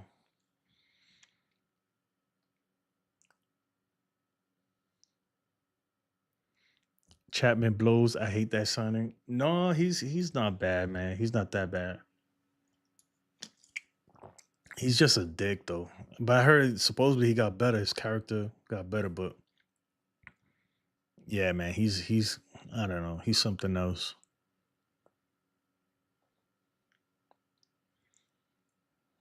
He is something else. You know what? Let's see if you let's get into a trivia. Let's do that.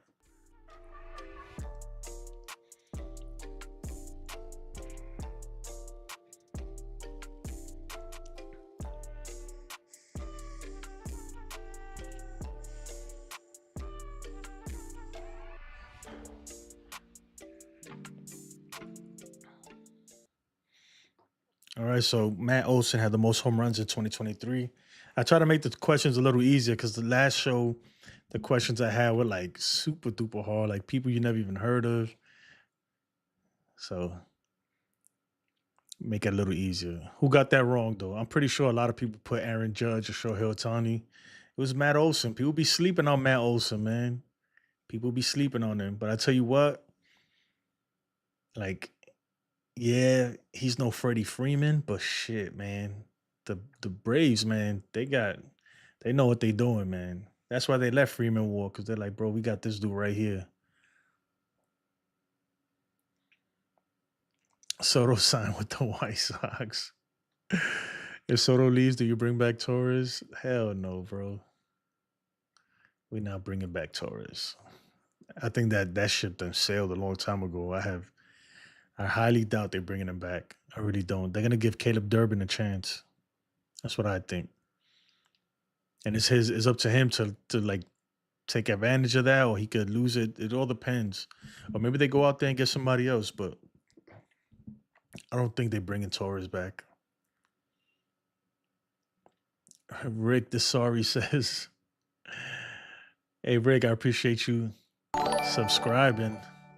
He says Soto signed with the White Sox. Congratulations. Yeah. I don't have nothing for that. What? What? What? What? That would never happen, bro. The White Sox don't even have 700 million to give, dude.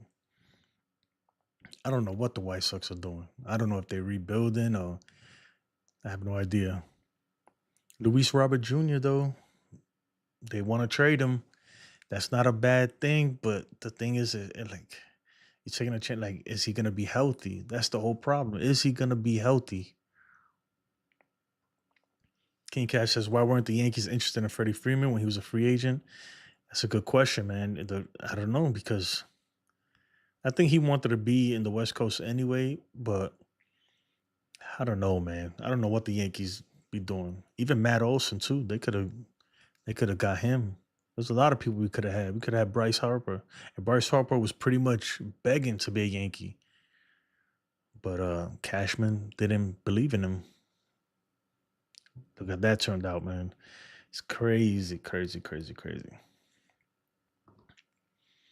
What else we got here? So we already went over Turner Scott, and we got Corbin Burns. Oh man, I had Tyler O'Neill here. But Tyler O'Neill is off the table now. So this don't count. Tyler O'Neill is off the table. Okay.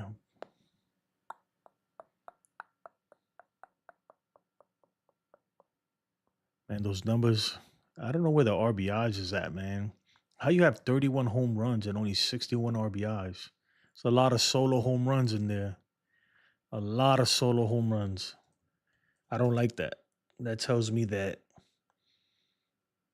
a lot of meaningless home runs, or that the Red Sox just couldn't get people on base for him.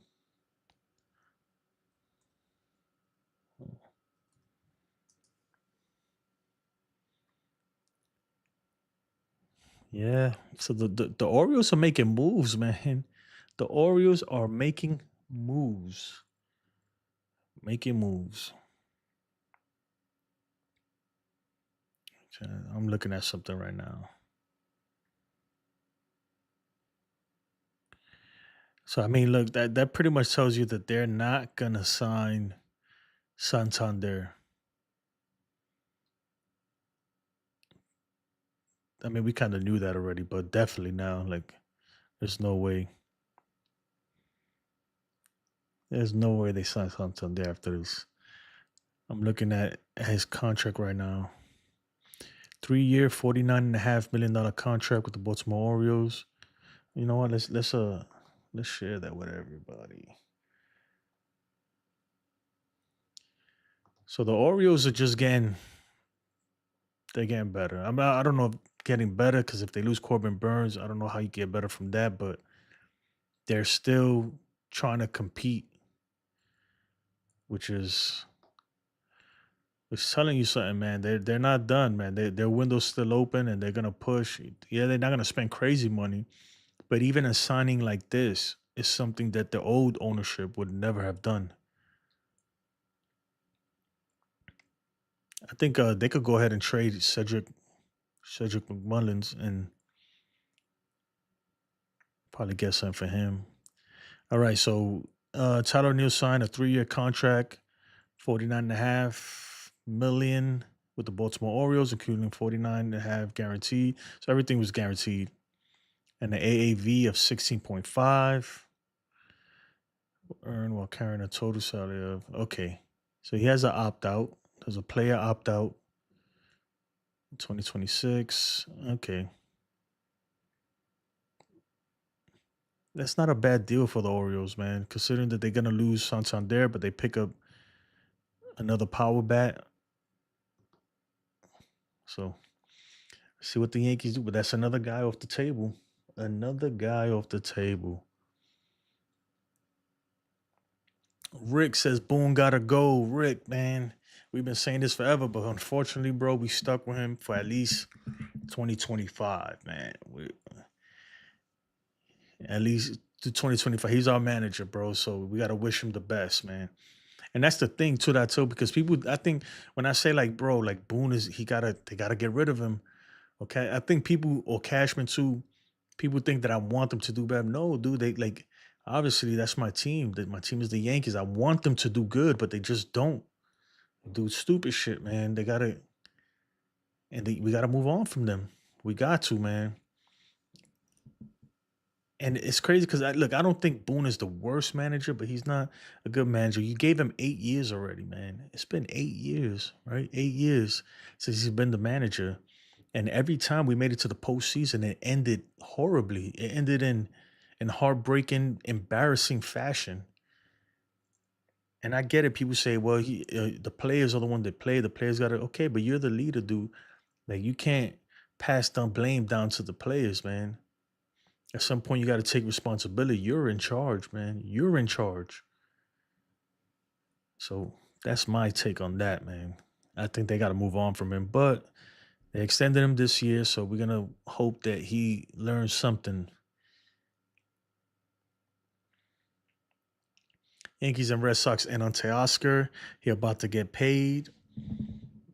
I don't know how much he's going to get paid, though. Let me look at his market value.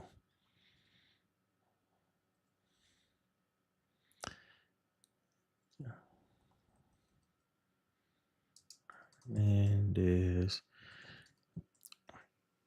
I feel bad though, man. I feel like the Dodgers, man. He earned a contract with the Dodgers, man. Excuse me. He did his thing with y'all, man. And y'all deferred all that money. Look, let's look at this, man, because this shit is crazy, dude. Hold on. Right? The Dodgers paid him 15 and the rest was deferred. 800 for they defer anything, man. They're like, defer $10 for the next 150 years. Look, 850,000 all the way up to 2039. That's how much they deferred. All right, but his market value is, according to Spot Track, 23.8. This is not like 100% accurate, obviously. So he's 32 years old. I don't know if I give him, man, 24 million. He's good, man, but damn. For 24 million, you could have got, for around there, you could have got Willy Adames. Even though obviously he's not an outfielder, but the comps are Roldis Chapman, who pretty much getting paid nothing. Matt Chapman, Josh Bell, Paul Goldschmidt. What? Dude's old as hell. All right, I don't know if those are his comps. I wouldn't put those as his comps, but yeah. So I don't know, man. 24 million. The Yankees gonna give that up? I don't know, man. If the Yankees, all right. So let me ask the Yankee fans this, right? My Yankee fans, if we lose out on Soto, are you happy with Teoscar Hernandez coming? If you ask, are you happy if the Yankees sign him, let's say 24, 25 million for 3 years, 25 mil a pop, 75 million. Are you happy? I mean, I'm not, dude. That's Man, that'd be a sad day. Nothing against say Oscar, he's a great player, but come on, man. That's bro. That does not make up for Soto at at all. That's not even half of Soto. Not even half. Uh, who was the last big star to sign with the Yankees? No, it was Aaron Judge. But if you mean somebody coming out from outside the organization, Carlos Rodon or Marcus Stroman, if you consider him a big star. I think Stroman was the last big signing that we had. Teoscar ain't leaving the Dodgers. That's what I'm saying, man. He just fits so well with them, man. And he's willing to defer money. That's why I don't understand why they don't just make it happen, dude. Just make it happen. Bring him back. Orioles are bums. King Cash says, I need Giants to get Burns and Red Sox to get freed. Take all these Plan B options away from the Yankees. Damn, dude. It's like that, man. I really don't. I really think Max Free wants to be in the West Coast, though. I don't know. It's something about them West Coast guys, especially them California guys. They like going back over there. Rick Desari says Volpe equals no arm. That's why, man. I was kind of upset that Willy Adames signed with the Giants, man. I was hoping, in my mind, I don't know. I was hoping that the Yankees could land him, even if we got Soto. But if we didn't get Soto, then we get Willy Adames, put him at short, move Volpe to second, leave Jazz at third, and then figure out first base and left field.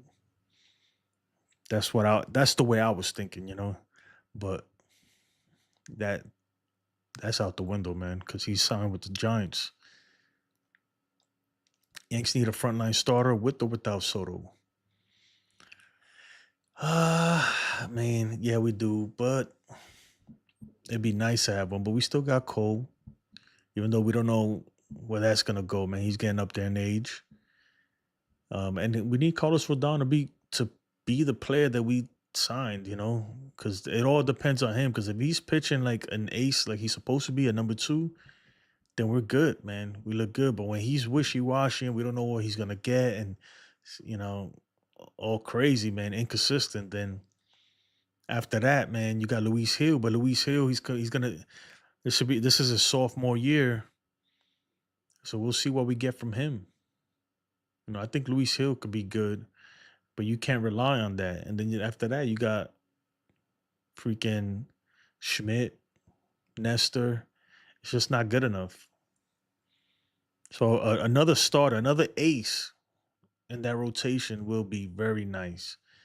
But the Yankees have an issue where we have to trade Marcus Stroman. We got to figure out how to get that contract off our back. And Nestor too, man. I think Nestor's days are numbered. We got too many soft throwing pitchers, man. And there's nothing against them, but when you're throwing 89, 90, like you gotta be perfect. You literally have to be perfect when you're throwing that slow. And it's just I don't know, man. It's not working out. They gotta move those guys. Agree. Teoscar ain't dropping a routine fly ball like Judge. Oh, here we go with this again, bro. Come on, dude. Yeah, my goodness, bro. It happened, bro.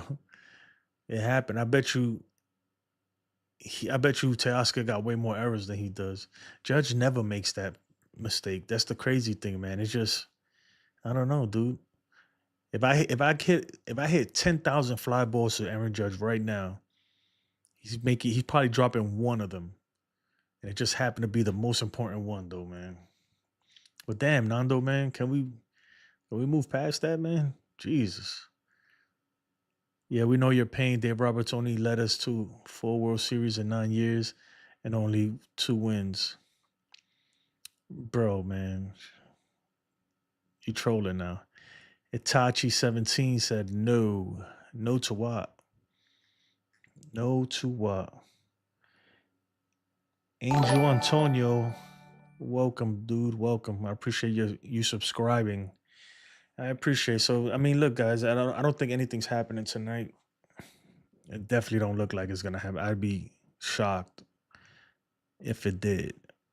I came on a little early. Usually I do this kind of later, but since it's Saturday, I don't have to work tomorrow. I want to go on earlier. Let's see what we got here. What's going on in the Twitter world, in the X world? Nothing, man. Nothing, nothing, nothing, nothing.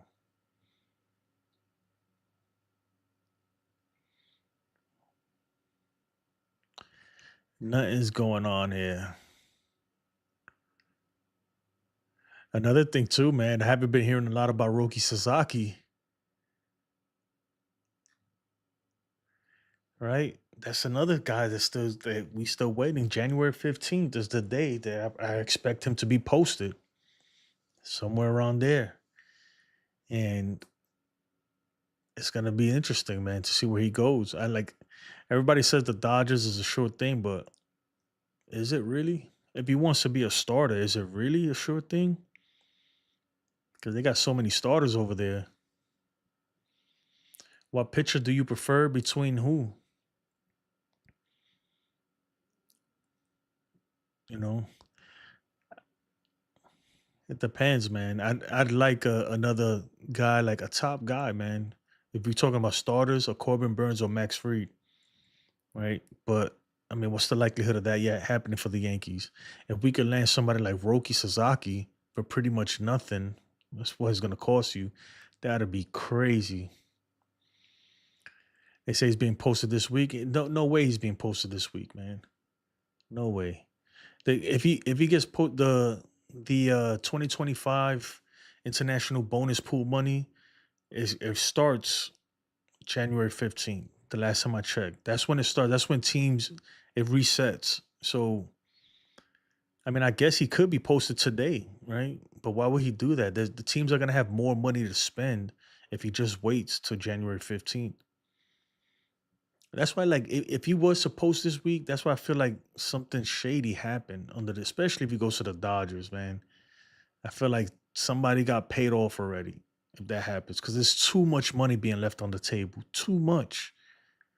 Like if he just waited one more year, he would have got way more money. And the team that posted him in Japan, they would have got way more money, right? And then even so, you're saying he's gonna get posted this week. If he just waits a few more weeks, he'll get way more money. You know, instead of 2 million or 3 million, what he could get right now, he'd get five. To seven. No, December 15th is when hold on, I'll look it up right now. We'll look it up and we'll look at international bonus pool money.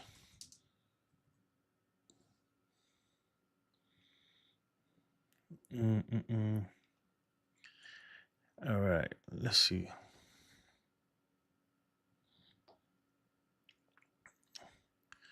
The hell is this? All right, Major League Baseball. Look, Major League Baseball informed clubs what the international bonus pools will be for the international signing period that opens on January 15th and runs to December 15th, 2025. Bonuses of 10,000 or less do not count against the team's bonus pool. All right, so this is what it is at beginning January 15th, 2025. This is the bonus pool. Right, 7.5 million for the Reds, Tigers, Marlins, Brewers. Then the Yankees are down here somewhere. The Yankees are in the 6,261,000, and the Mets, and then the Dodgers are all the way down here with the San Francisco Giants. They're way down there, and that's because they signed Shohei Ohtani. So I'm not 100% sure how it works, but either you lose a draft pick or you lose bonus pool money. Right? So why would he sign right now? This starts January 15th. January 15th, right? If he signed right now, the most he could get, Let me see.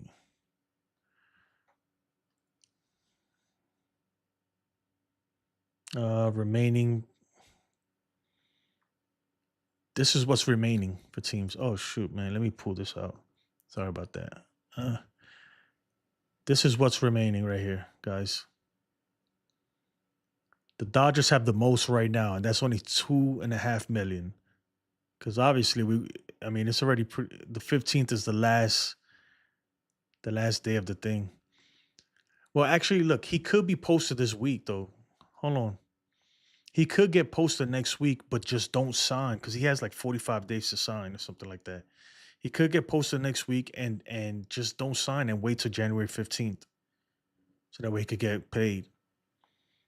But if he gets posted this week and signs this week or before January 15th, then this is what he's making, bro. This is the most he could get here.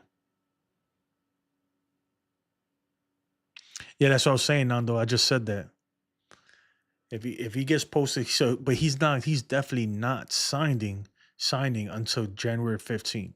So he could get posted now and then sign on January 15th or after that if he has time. But he has 45 days. Yep. Yeah, you're right.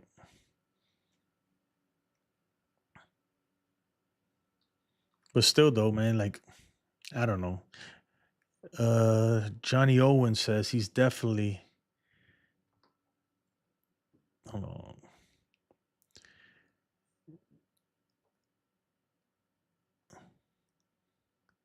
Yeah, that's what I was saying, man. He could sign, he could post now, but he's definitely not signing until January 15th. Why would he? There's too much money on the table to leave. Johnny Owen says he's definitely not coming to New York. If he isn't a Dodger, then he's a Padre. Yeah, I mean, that's what I agree with that, man. But you never know. We still got to try to get him. You just don't know.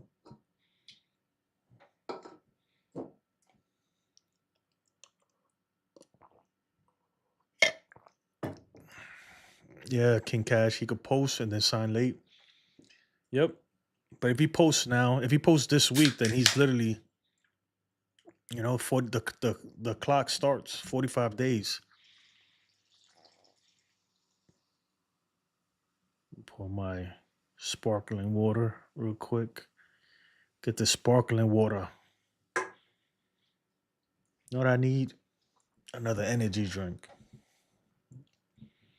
Either way, he needs to join the Avengers over here. I mean, he could join over there, man. But if he really wants to be a champion, if he wants to play for a team and make it on his own, where they can't say, oh, well, you had these guys, then he'll come to the Yankees, man, or another team. He'll go to another team. Boom, boom. Boom, boom, boom, boom, boom. All right. Damn, I've been on for 3 hours. It's only 11, so it's 12 p.m. on the East Coast. Yeah, it's not breaking tonight, guys. It's definitely not breaking tonight. It's too late now. But I appreciate everyone who joined, who's in the stream right now. Let's get the likes up, please. Let's get it. We got 53 concurrent viewers, 50 viewers, and only 38 likes. Come on, let's go. This is the most likes I got so far, so I appreciate it. I appreciate it, guys. It's the most likes I got so far. And while we wait for you guys to like more, give me more likes or get the likes up, let's go to a trivia, man.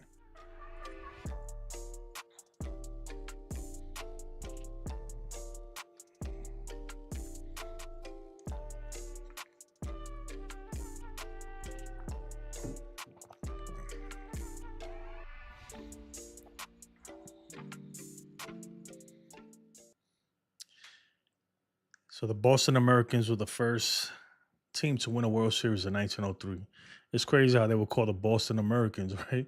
Like the Yankees were the Highlanders. It's crazy. I love Highlanders too. It's crazy off topic, right? I don't know if you guys are old as me. I grew up watching a show called Highlanders, and this shit is awesome. But anyway, they redoing it. They're making another movie, And they're gonna have Connor McLeod and Duncan McLeod. If any of you ever watched that show, you know what I'm talking about. This shit is dope, man. Dope. The freaking theme song with Queen, man, it's crazy, man. I love that show. Love it. I am immortal. Mm. If Boone got fired, would you want Cashman to go with him?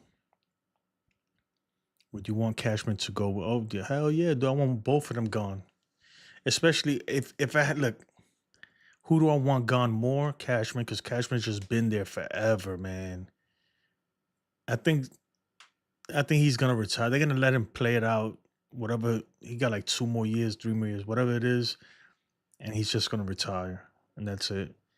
And Boone, my thing with Boone is,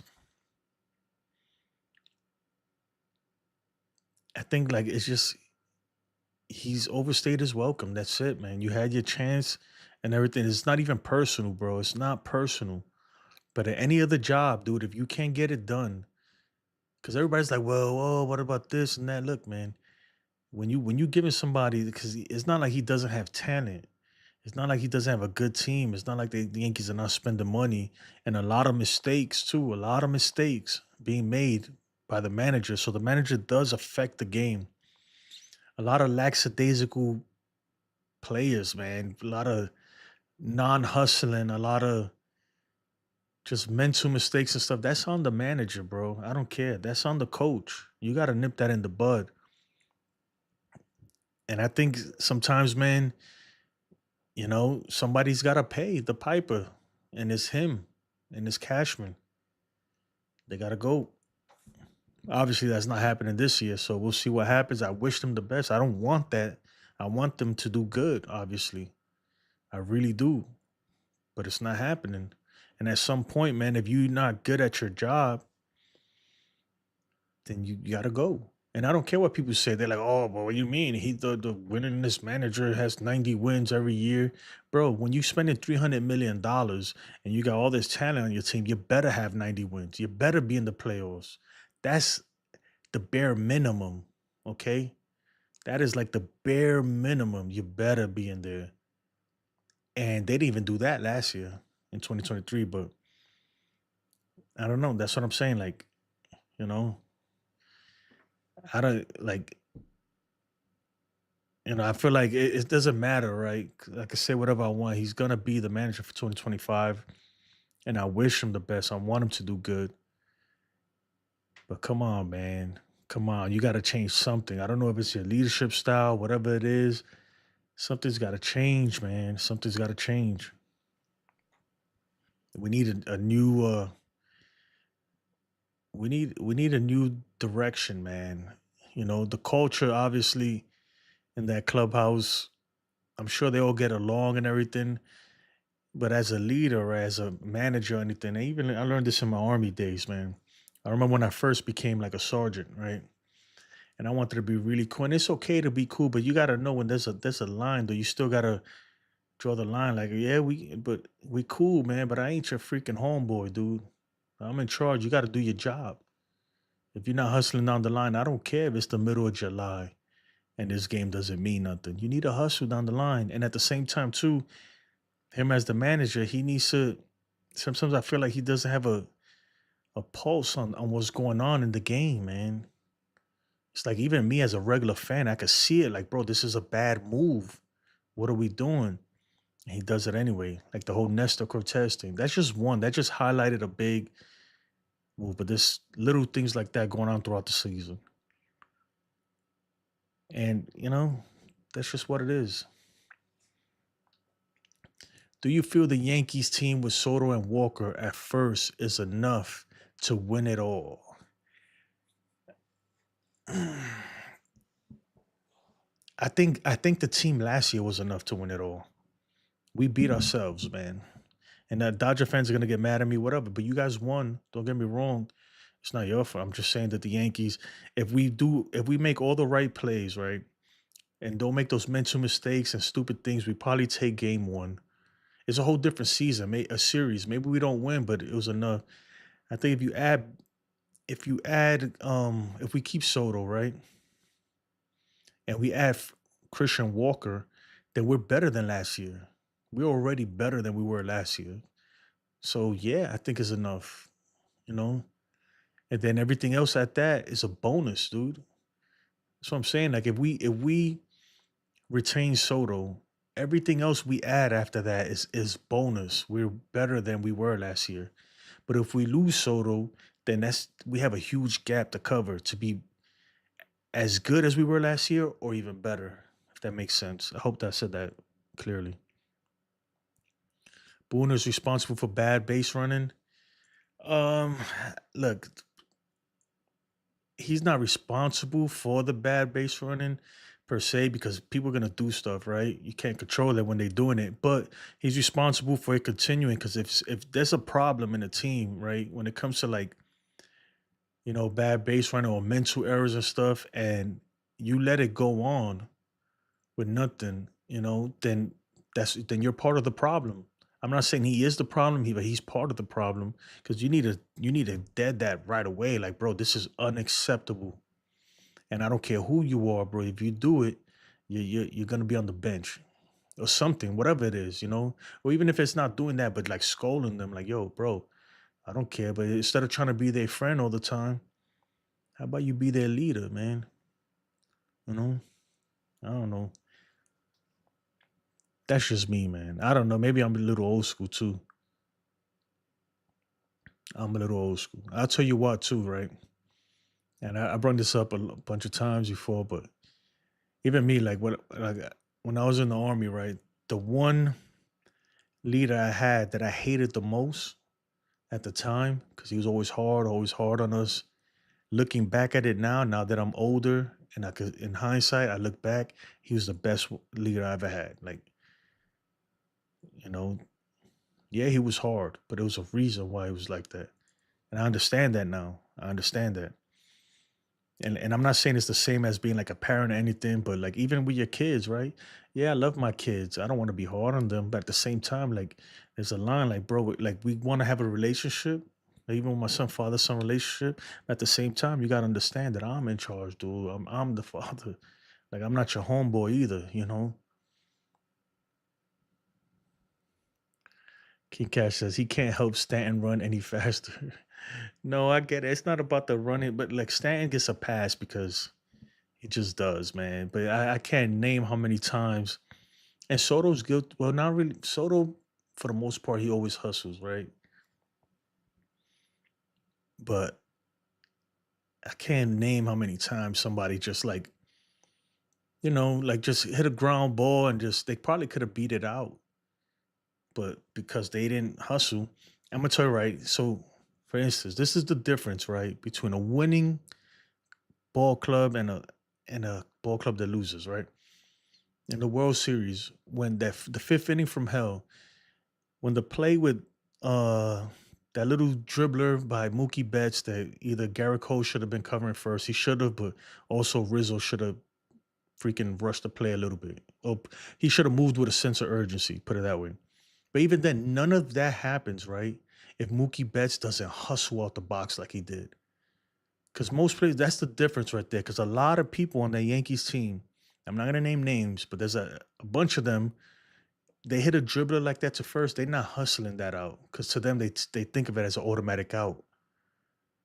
But Mookie Betts, he's Mookie Betts. He could have just been like, whatever, all right, and just jogged. No, but he hit the dribbler and hustled all the way to first. And that's the reason why that play happens. Because if he was just jogging and then Cole, it changes everything. But because he hustled, he was able to beat it out. But if he didn't hustle, by the time Rizzo would have picked it up and looked that Cole wasn't there, he would have still had plenty of time to run to the bag. It's just little things like that, man. It's little things like that I put that on. I put that on the manager. I put it on the manager because you allow the shit to happen.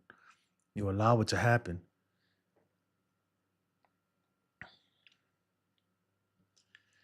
King Cash says we had a laid back coach and won it. Just depends on the team. Some teams need more of a push. Yeah, man. But I see what you're saying, right? But I just gave an example, right? And sometimes it's the players too, because if you have players that's holding that standard, then the coach could kind of fall back.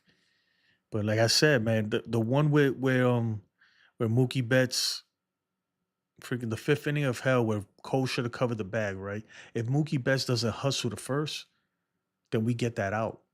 Even with the mistake by Cole and Rizzo or whatever, or whoever you want to blame, we still get that out because Mookie didn't hustle out the box. But because he hustled out the box, even though it's just a slow ground ball, because he hustled, we don't make that out. And then everything just falls apart after that. That's just one thing, man. And look, everybody has different leadership style. I'm not saying you got to be like that for everybody. Some teams, if they working and it's working, then you allow it to happen. But for certain players, man, especially on the Yankees, like dudes like Gleyber Torres, I think Verdugo needed more of a push because he's certain times be real lazy.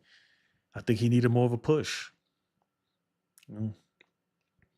Rick says fundamentals are manager's responsibility. All years, Yanks ran the bases like drunks. Yep, like John Sterling said. And that dude's been watching. He knows more baseball than I would ever know. He's been freaking watching every and calling every game forever. And even he said it. They run the bases like drunks. It's true. And whose fault is that, man? That's the manager's fault. And if you want to blame Luis Rojas, right? You want to blame him, but guess what? Guess who's in charge of him? The manager. Everything falls down to the manager at that point. When it comes to on the field, everything's the manager's fault. Now the roster, who you have in the roster, that's Cashman. He can't do nothing about that. He gotta play with what they give him. But stuff like that, that's on him, man. Teoscar hit one he thought was gone, didn't run, and it turned into a single. And our coach got on him about it. You can't do that, man. Not when you're a professional baseball player, man. Come on, dude. Come on. Can't do that. My son plays baseball, right? And I tell him that all the time because he likes watching the ball. He hits the ball and he's watching and watching. I'm like, dude, run, bro. Why are you watching the ball? You don't need to watch. You take a glance at where it's going, right? And you look at your coaches, your first base coach and your third base coach. They're gonna tell you where the ball's at. They're gonna tell you to keep going, don't down, up, whatever it is. But he likes watching the ball. And then run, you know. No, dude. Verdugo can't have that friendly leader. That's what I was saying, man. And it's nothing against Doogie, man. I like Doogie personally. He's a fun dude. But yeah, he needs the Alex Cora type. That's why him and them didn't get along because Alex Cora he wasn't he wasn't rocking with that stuff, man. He's like, bro, I don't care. You can rock all the chains you want, but you better do your job. You better be here on time and stuff. He wasn't for that. But I don't think Boone is like that at all. I really don't.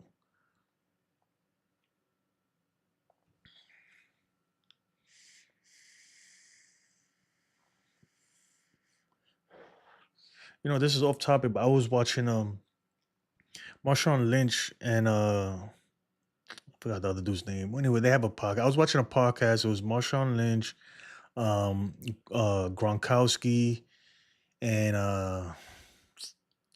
Edelman. What's his name? I can't remember his first name. But anyway, he asked Gronk and them about Bill Belichick. And if he was always like that, is he really that hard and everything? They're like, yeah, he's hard, but not to everybody. Like it depends. Like, he treats everybody kind of a little bit different. It depends if you're doing your job and stuff, then he won't mess with you. But if you're not on your game or you bullshitting, he's gonna let you know. And they asked him, right? They're like, but you know what though? Like he was so hard at times at them that they all kind of hated him, Bill Belichick. But it made them close as a team because it's like they all had a common enemy. They banded together. And there was a separation, and at times he would have fun too, like make jokes and stuff.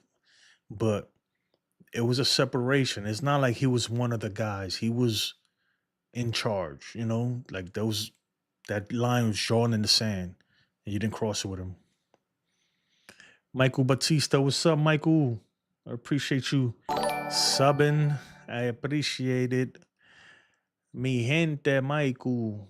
Not worth it. Let him go. Who you talking about? Soto? No, Soto is worth it, my guy. I think he's worth it, man. I think he's worth it.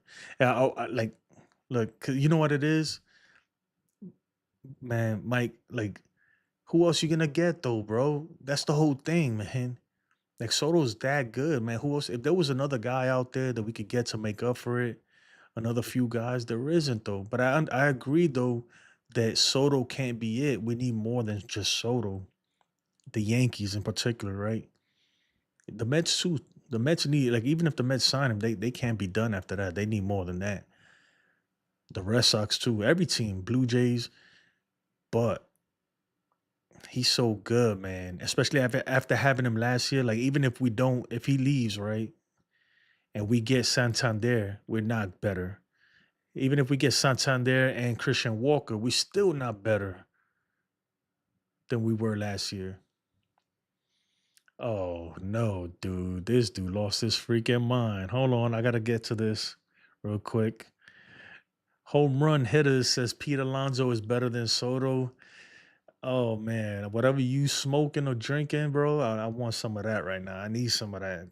I need some of that. You've lost your mind.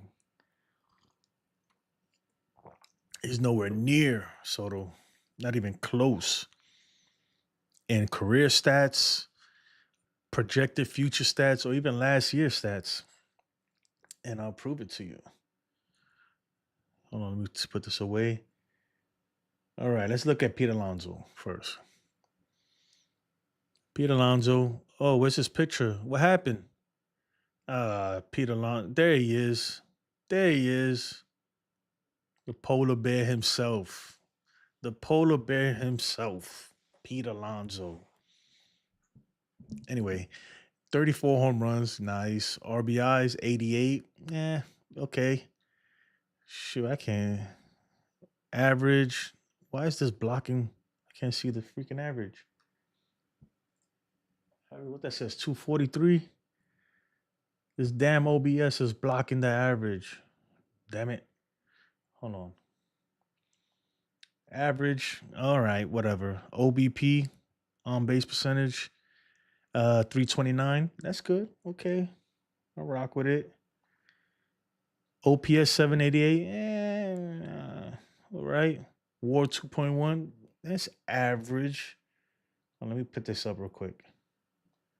Nope, wrong way. There we go. 241. Okay. 241, right? All right, keep that in your mind. Now, let's put up the big dog. Now look at this, bro. Come on, guys. Not even close, bro.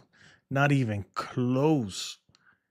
41 home runs, 109 RBIs, 288 average.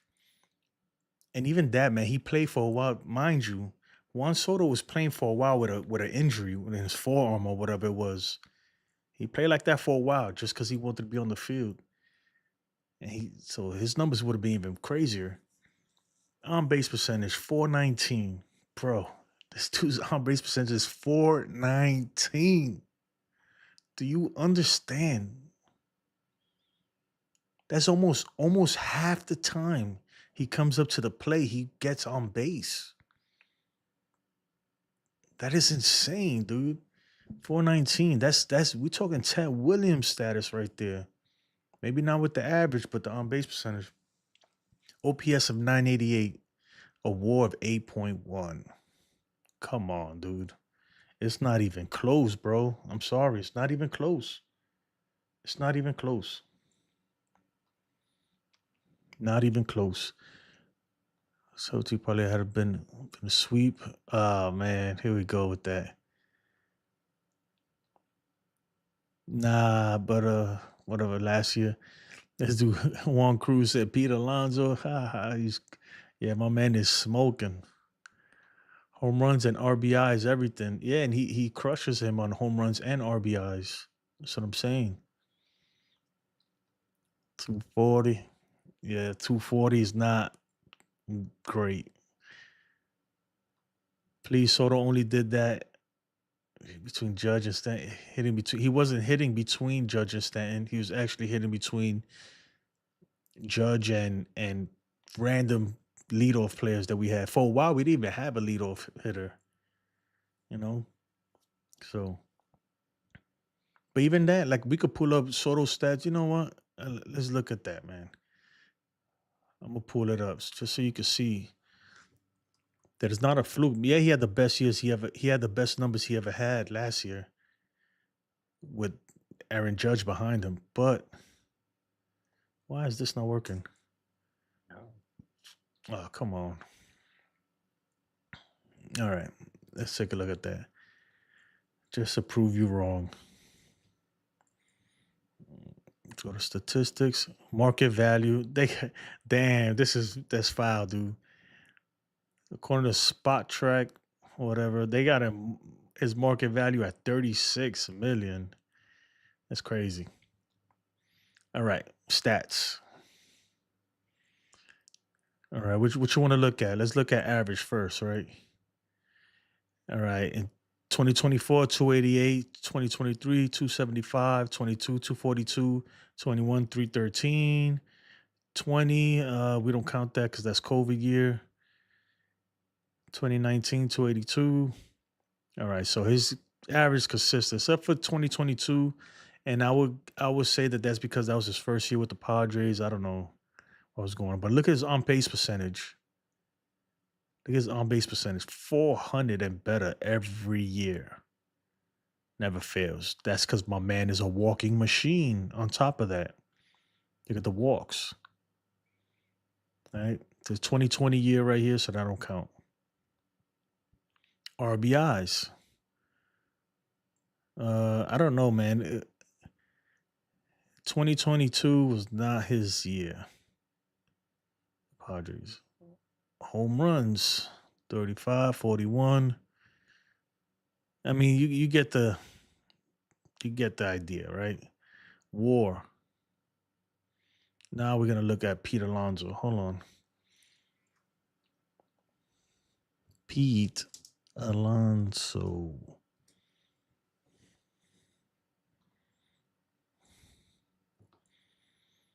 Pete Alonso. Average 240, 2024. 2023 batted 217. My God. 2022 he batted 271. I don't even know why I'm doing this because it's obvious that he is nowhere near Juan Soto. All right. His OBP, nowhere near. OPS, nowhere near. Okay. We looked at the average home runs. Yeah, that's where he gets them, man. He has more home runs, but last year he didn't. Last year he didn't have more home runs. So I mean, I don't know what you mean, dude. I think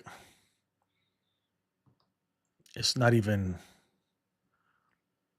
close, man. Really not even close. All right, let's look at Mookie is better than Soto. I don't know about that either, man. It's that you gotta understand, man. Soto's just it's not only about like numbers like home runs, RBIs. Yeah, there's a lot of that too. It's just his at bat. He wears pitchers down, dude. And he's an on base machine, dude. He gets his eyes impeccable, like crazy. Like he wears it every time a pitcher faces him. You know you throwing like 6, 7, 8 pitches. It's rare that he's like swinging at the first pitch and grounding out or something like that. It just doesn't happen. Yanks should get Soto and Alonso. Nah, I'll pass on Alonso. I'll pass on him. I'd rather get Christian Walker than him. Soto had one good year between Judge and Stan. What are you talking about? Alonso is better. I just showed you that every single year his on base percentage is over 400. His OPS is literally like right around 1.0. So Alonso is better than Soto, whatever. Okay, I can see that. I'm not going to change your mind. Soto was shitty in San Diego. That first year he was. The first year he wasn't that good, man. All right, guy, we get the point. You probably already talked about this, but thoughts on Holmes to the Mets? My thoughts on Holmes to the Mets is that first of all, good for Clay Holmes. I don't knock out anybody, man. Like he got his money. That's good for him. I think that I think it's a good move for the man. I don't know about being a starting pitcher, right? So they paying him kind of like in between what a starting pitcher would get and a reliever would get. I don't think the starting pitching stuff is gonna work out. That's just my opinion. I don't see it working out. I don't see how. Like even when he was on the Yankees, like he couldn't pitch more than 2 innings. He'd be gassed, dude. So I don't see that working out. And even if he did, he would have to pick up some new pitches and stuff. I don't know. I just don't see him as a starter. But as a reliever, I think it'll work out for the Mets because his issue was he for some reason falls apart in high leverage situations, especially as a closer. Like I don't know something about the closer role. Maybe he's putting a lot of pressure, the anxiety. I don't know what it was. His sinker just kind of it's all over the place, and he starts walking everybody. But you have Edwin Diaz there, so he at least he's going into a place where he knows he doesn't have to be the guy. The guy is Edwin Diaz, so he could be a setup. He could be a middle reliever or something. I think it'll work out, man. I don't think he's the greatest, obviously, but it's a good pickup for the Mets. I think his time has passed with the Yankees, though, man. He's just something about the pinstripes. I don't know what it was, man. I think it was more of a mental thing. There's times, man, he'll fall apart. I hope that's not the case with the Mets. But if you see it, don't say I didn't tell you so, man.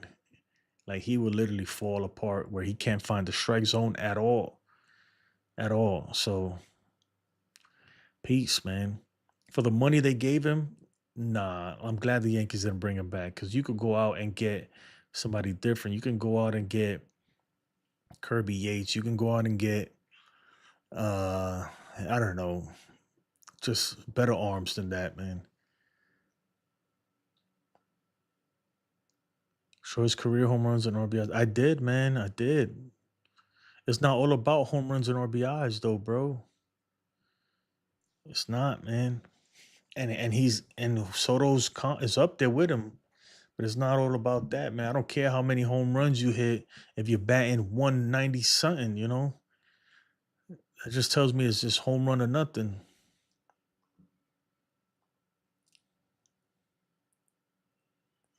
They dicked him in the lineup. Yeah, on base percentage, bro. It's a big thing.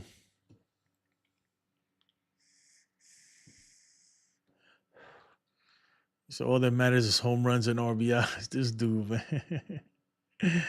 Oh man. Yeah, Clay Holmes as a starter, man, that's a huge gamble. Huge gamble. But if it works out, it pays off huge for you guys. And if it doesn't, you put him in the bullpen and you good. So I think it was a good signing for the Mets. I think it is, man. Do I think Yanks could get Crochet? I think they could, but they're gonna have to part ways with some prospects that the Yankees, I don't know, Cashman just doesn't want to give up. He's gonna cost. Cyan Boy says, I think 100%, I think a middle reliever role is best for him. When he is on, he is an all-star quality. And when he isn't, heart attack percentage goes up by like, bro, that's a reason why we call him cardiac Clay. If Mets fans, you're gonna learn that. Cardiac Clay. But the thing is that the Yankees were using him in these high leverage situations where we already knew for years. This is not only this year, dude. I already knew for like 3 years, like he couldn't cut it. Where he is son about it, like I don't know. Some people just got it. Like they love that moment. They want to be in the big moment. With him, I don't think a closer role is good for him. Honestly, I would even bring him in if it's like really dangerous game, like a really high leverage situation. I might look elsewhere. I might. Rick Desari says Holmes has a great arm. A good team could fix his control problems. I would keep him. Yeah, I'm not. Look, I think the Yankees used him wrong. I think they did. and they just couldn't.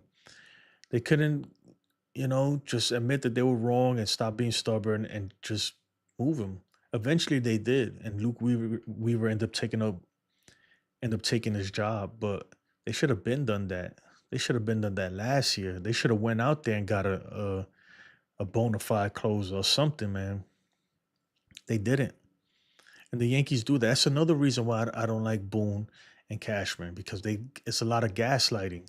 Boone will sit there and tell you to your face that IKF is the best shortstop since freaking Derek Jeter or whatever. He's literally sat there and said, well, his numbers, he is top 3 shortstops in the whole league. And I'm like, what are you talking about, bro?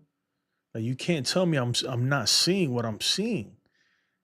And then eventually he ended up taking him out of that spot in the playoffs too. At that, and this was 2022 in the playoffs. For some reason, he caught the case of the yips, and he had to take him out of there. So he proved himself wrong. The same thing this year when everybody's like, "Yo, what's going on with Clay Holmes, bro?" And what did Cashman say and what did Boone say? He is our starter. Starter. He's our closer. He's the best closer in the league, and all this other stuff. And what happened, bro? They eventually had to eat their own words and get him out of there too. See, it's stuff like that I don't like. Like, admit when you're wrong, bro. It's okay to be wrong. It's okay. Just admit it and move on. If I'm wrong, bro, I'm wrong all the time, bro. Like, you could go back in the videos, right? Game 1 versus the Royals in the American League Division Series this year, right? Game 1. After game 1, I literally went on live and said that the Yankees need to bench Stanton. He's hurting them on the base path. He's too slow because he had got thrown out, right? At home, I think. And all this stuff. They need to just use him as a pinch hitter. And then what happened? Immediately, game 2 and on, he went on a tear and he's just freaking postseason god, right? Look, I was wrong, bro. I had to eat my words after. I was like, you know what, bro? I was wrong. I apologize. But I didn't just go, no, he got to bench him. No, bro, I was wrong. The Yankees do that a lot. They don't like to be wrong. Now it says Dodgers are dumb for waiting on Soto. He ain't going to LA. I don't even think they're waiting on him, to be honest. I think the Dodgers are doing that to kind of push the price up. They know they're not going to land him. It'd be crazy, right, if they do land him after I just said that. Well, they know they're not going to get him, but they trying to push the price. That's their job. Make the other teams pay. Make them hurt, Raise the price. Silo says Yankees need Burns or Freed. Hold on. That would be nice, but I don't think that's priority number 1 right now. Or even 2. Number 1 obviously is Soto. Number 2 is first base. And then if you don't get Soto, you got to figure out the outfield. And then you go to the starting pitcher. And the bullpen, I think the bullpen is even a bigger priority than the rotation, in my opinion. So it'd be nice, but man, we got holes to fill. Boone is the only man who can manage the Yankees, though. I don't think so. Who else can manage the Yankees, though? That's anybody. I don't care. Even what's his name? Freaking Brad Asmus. Can't even say his name right. Who's the assistant manager right now? Can manage the Yankees. Anybody can manage the Yankees. Joe Girardi can manage the Yankees. Okay. This guy's out there. Right now we just need change. We'll start at that. Throwing that at home again. Kikash says we can wait. We can wait. We already got the stars locked in. We can wait on our role players. Yeah, that's what I'm saying. The Dodgers, it's not that they're waiting on Soto. I don't think they are. I don't even think they're really that serious. They're gonna try though, at least, because if they could get him, they'd be like, damn, that's crazy. I don't think they are. I think other players are waiting on Soto before they go sign on a team. That's the problem right there. That's why I was surprised when Willy Adames signed today. When Willy Adames signed today, that kind of told me that, like, 2 things, right? Either he was like, bro, I'm not waiting for Soto, whatever. But why would he wait I think that he signed because he already knows something. He's just not gonna say it, but they already know. I think the decision has already been made with Soto. I think it's already been made. You know, damn, it got me sad a little bit. And hopefully it's the Yankees. But I think the decision is made, and Willy Adames people, they got wind of it. They're not gonna leak it because they don't want to, but they're like, all right, it's time to move on, bro.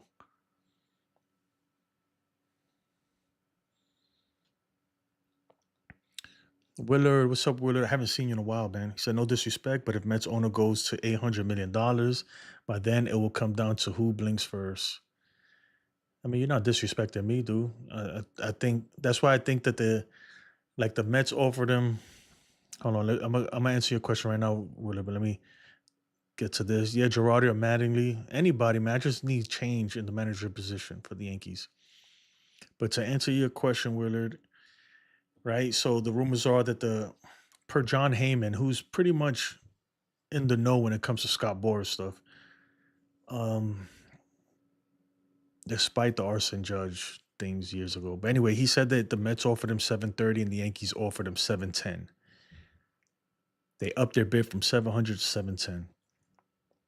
I think that the reason why the Yankees are not gonna match 730, unless Soto comes back and says, look, if you match it, I sign with y'all.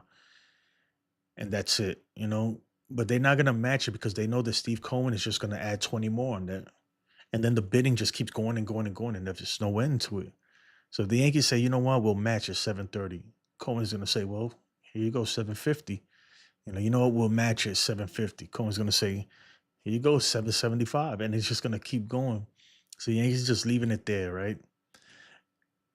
Now, if Cohen came out and said, or if another team came out and said, all right, 740, 750, then the Yankees might move it up a little bit, just to be in that ballpark, in that range. But at that point, man, it's up to Soto, man. If he wants to be a Yankee, he could be a Yankee. $710 million is a lot of money. And I'm pretty sure if he came right now to the Yankees, if he went to the Yankees and said, look, the Mets offer me 730, right? Look, if you give me 730, I'm a Yankee for the next 15 years. I think the Yankees do it. They're already at 710. What's another 20? They'll be like, okay, but because Cohen is gonna make another bid. He was like, but that's it though. That's it. You come with us. I think they'll do it. How it's gonna go there. But if he says, well, no, I want to see what the Mets do, then of course the Yankees will be like, well, we'll just wait then because we already know that Cohen is gonna outbid. He's gonna put the highest bid no matter what. Over and over and over. So that's what I think they got to do. Of course, he wants more. Who doesn't want more, bro? I want more. Who doesn't want more, baby? That's what I'm saying, bro. Make it rain, baby. That's Soto right now. He's like, bro. He's like, what? 730? You know what? What? Why not? Let's push 750. 750 for real? Psh, why not? Let's see if they'll go to 770. Of course, man. That's his job. But at some point, though, you gotta make a decision. If Yank signs Soto, then all of you are getting dick pics. So cross your fingers, y'all. What? Hey, yo, bro. What are you talking about? Pause. What the fuck, dude? Where'd that come from? All of you are getting dick pics. Oh man. What the fuck, dude? I'm sorry, bro. I don't even know how to respond to that, bro. I don't even know how to respond to that, dude. Crazy. Anyway, King Cash says, who is the next star looking at free agency? Because they ain't touching 700 mil. Oh, you mean this year? That's what I was saying. We was looking at it earlier at 2026 free agency class, 2027 free agency class. And there is nobody out there with the exception of Kyle Tucker next year. But you already know the Astros are gonna keep him. They're gonna give him what they have to keep him. You got Kyle Tucker coming up, Vladimir Guerrero Jr., and that's about it. Beyond that, there's a whole bunch of B-list players, That's what I'm saying. Like if you miss out on Soto, the Yankees miss out on Soto, there's not another player like him coming on the market, uh, for a while, man. For a while. Willer says, look, I think Mets owner will go to the imp. Okay. I'm like, what? All right. I meant impossible contract. It's over. No, that's what I'm saying. He's gonna go. That's why the Yankees. There's no point of the Yankees keep matching the offer, matching the offer, matching the offer, because he's just gonna go higher and higher and higher. At some point, you got to say, look, do you want to be a Yankee or not, bro? Like we're already up there. We're up there. We're giving you the money, and you're gonna make more with endorsements and all the stuff that's gonna come with it. Just making the playoffs every year. Every time they make the playoffs, the players get a lot more money. They get paid for that. They get shares of the earnings and everything. So look, just you being in the World Series, it's gonna cover. That's a couple extra million right there for you. You know what I mean? So you're gonna make that difference. So I'm saying he got to think like that, man. I'm sure he is. He knows. 20 million is it's a lot of money. Don't get me wrong, but over the span of 15 years, after you making already, you're gonna be in the 700 millions. It's not that much, dude. We talking what? What's that? 20 million. Boom.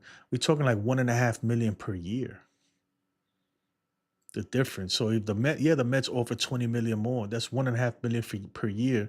If the Yankees make it to the ALCS every year, he's getting that back just for being in the playoffs and some. How about that, right? I don't think nobody's talking about that.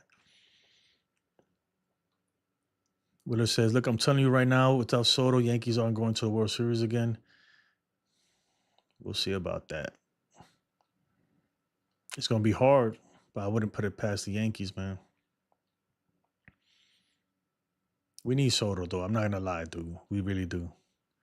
Even with Soto, Dodgers dog walking the Mets.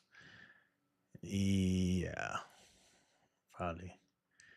Once Soto signs, Judge contract gonna look like a steal. Mm, not really, man. I mean, it is, but it doesn't matter. Like that's just the if Aaron Judge was 26 years old when he signed, his contract would look a lot different. That's the thing, man. You can't. I'm not looking at the total value of the thing. I'm looking at the annual. You know, the whatever the AAV is, the average annual value, whatever AAV stands for. That's what I'm looking at. Alrighty, then we got 40 likes. Let's get to 50 likes, guys. Smack the like button. Hit that. Pause. That didn't sound right. Hit that right. Hit the likey. All right. King Cash says, ain't nobody pitching for them so far. I have no idea what you're talking about. Edward Argento. First of all, let's get to these. I appreciate you, Cinneboy. Or Cyan Boy. I called you Cinneboy. Wow. Huh. Edward says, did the Yankees offer 710 million? That came out with, yeah, that's what we was talking about. The Yankees offered 710 million. They upped their offer, according to John Heyman, which I believe it, man, because John Heyman, I'm not gonna say he's a mouthpiece for Boris, but he knows, man, when it comes to Boris stuff. When it comes to Boris stuff, any other time I'd be like, but so the Mets apparently they offer 730. The Yankees are at 710. I have no idea where the Red Sox are or the Blue Jays. That wasn't mentioned. But that's what I'm saying. What's 20 million at that point? What's 20 million? You know, if I'm Soto or if I'm Hal, rather, I'd tell him, look, dude, you're gonna make that back. Dude, we in the playoffs almost every single year. You're gonna make it back, the difference. You're getting that. Oh, home run hitters. I want to get to that. I watched Gladiator too. Let me get these comments first. If the Yankees sign Soto, what other moves can the Yankees make to further improve the team? I think if the Yankees do sign Soto, you got to start parting ways with a Spencer Jones or something, man. Um, I would say at that point they can go and maybe look. I'm not the biggest fan, but you got to get a first baseman, a real first baseman. So you got to trade for a guy, maybe Cody Bellinger. I'm not the For some reason with the Cody Bellinger thing, like I said before, it could pan out huge or be a complete bust. So I don't know. I'd like to see Brendan Donovan.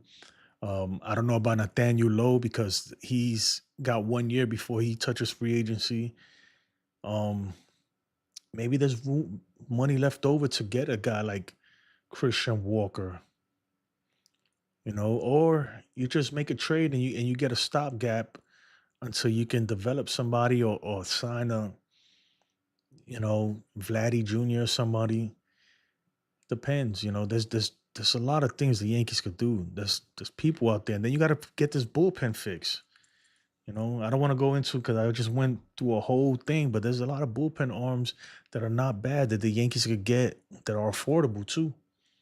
That's not going to cost that much.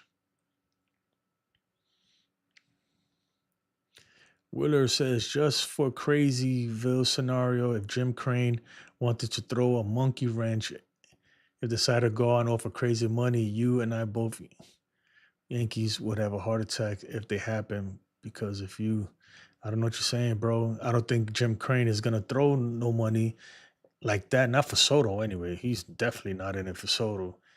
They're waiting for. They already offered They offered Alex Bregman what, like 160 for like 7 years or something like that. So they already, they're trying to bring Bregman back. I think they get it done if they add a year, 180. After what Willy Adames got. Willy Adames got 7 years, 182, right? So they're close. So I think Alex Bregman is going to stay at Astro. Next year, Kyle Tucker is going to be a free agent. And he's, especially if he puts up numbers like he always does this year, Jim Crane needs to save up for him. That's all I'm going to say. Gladiator 2 sucked, man. It was so bad. Bro, I watched it the other day. And yeah, it wasn't as good as part 1. At first, I was kind of lost. Like, I don't know. They just try to do too much with what's his name? Lucio. What's the kid's name? Lucius. The nephew from part 1. The story's based on him, and I'm not gonna spoil it. But Denzel did his thing though. Denzel's a great actor. He always does his thing. It wasn't as good as part 1. They messed up. I also saw Moana 2, and Moana 2 was disappointing too. Part 1 was way better. I don't know. Some movies they should just leave it like that. All these reports watch him sign for 680. That'd be crazy, right? What if it's all fake, right? And they just trying to get the teams to bid more.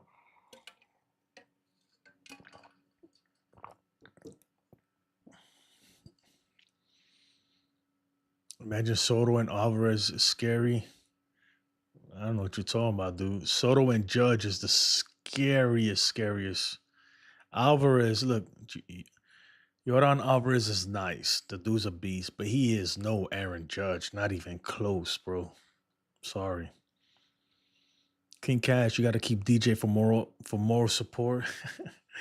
DJ ain't doing shit, man. At this point, man, DJ ain't, man. Hey, look, man, it's hard, man, because I love DJ, man, but you got to earn your keep. If it was me, bro, every time I see him, bro, I'll give him a mop. Go mop some shit or something, bro. Earn your check. $15 million per year, bro. Man, I have that dude freaking scrubbing the locker rooms. Do something, bro, man. Fuck. Excuse my language. I'm sorry, man. I didn't want to curse. You got to earn your shit, man. But he's not. He got a no trade clause, so he's just chilling. I'm telling you, Alonso will be better on the Yankees than Soto. My guy, man. We don't want him, bro. You keep him. We good with Soto, bro. Why are you trying to pass us along? Alonso has the clutch gene too, but he don't got it like like Soto does, or even Giancarlo Stanton. I'm good on Alonso.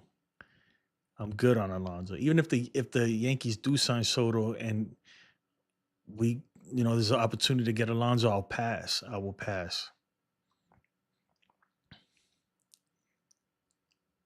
Alonso has the clutch gene too. Will Starr was good. Will he said even if the Mets get Soto, they still ain't doing nada. They ain't doing nada. Denzel was whack, man. Home run hitters is so negative, bro. Denzel did his thing, bro. Denzel was talking with the American accent in ancient Rome. Bro, they talking English, my guy. They all talking kind of with a American. I don't know. It was good. I like Denzel. He was the best part of the movie.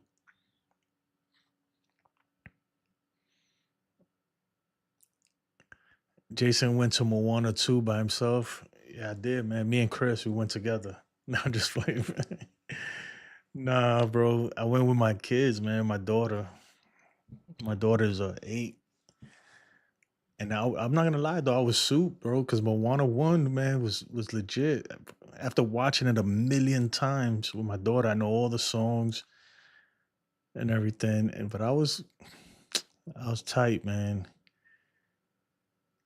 It was alright. It was alright, I guess. It's just the songs were kind of whack and the characters was a little whack. I don't know. Judge Alonzo Stanton will be the greatest power three of all time. Nah, I think I take Judge Soto Stanton over that any day, bro. My God, you drunk, dude. Judge Alonzo Stanton equals World Series every year. You trolling now. You gotta be trolling. Yankees should sign Verlander to 2-year deal worth 30 million. Hell no, dude. Verlander's old as shit, bro. Old as shit. Negative. That is not happening. Not happening. Okay, where we at? What time is it? Damn, it's 12 o'clock over here. So it's 1. What else we got, man? I think it's done, dude. Nothing is happening today. If it didn't happen today, most likely I don't think it's gonna happen tomorrow. So it's gonna be a Sunday thing. It's gonna be a Sunday thing.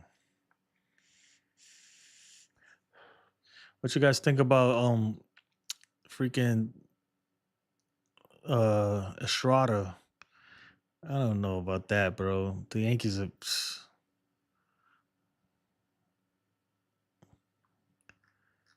I don't think the Yankees should do that.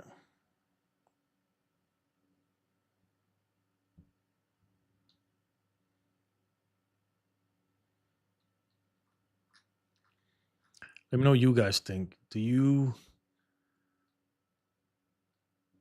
think Soto's worth $750 million? Like honestly, do you think it's worth it for any team? Free Sasaki, man. If we could get Sasaki, that'd be nice, man.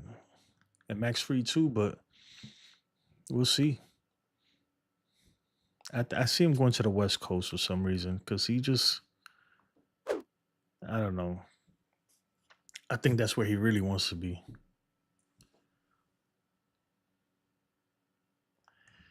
Home Runner says no player is worth 730. The hell nah, he ain't Otani. Yeah, but that was last year. The market is different. Will, I'm surprised that you saying this. Will's saying let Soto walk. He's bugging.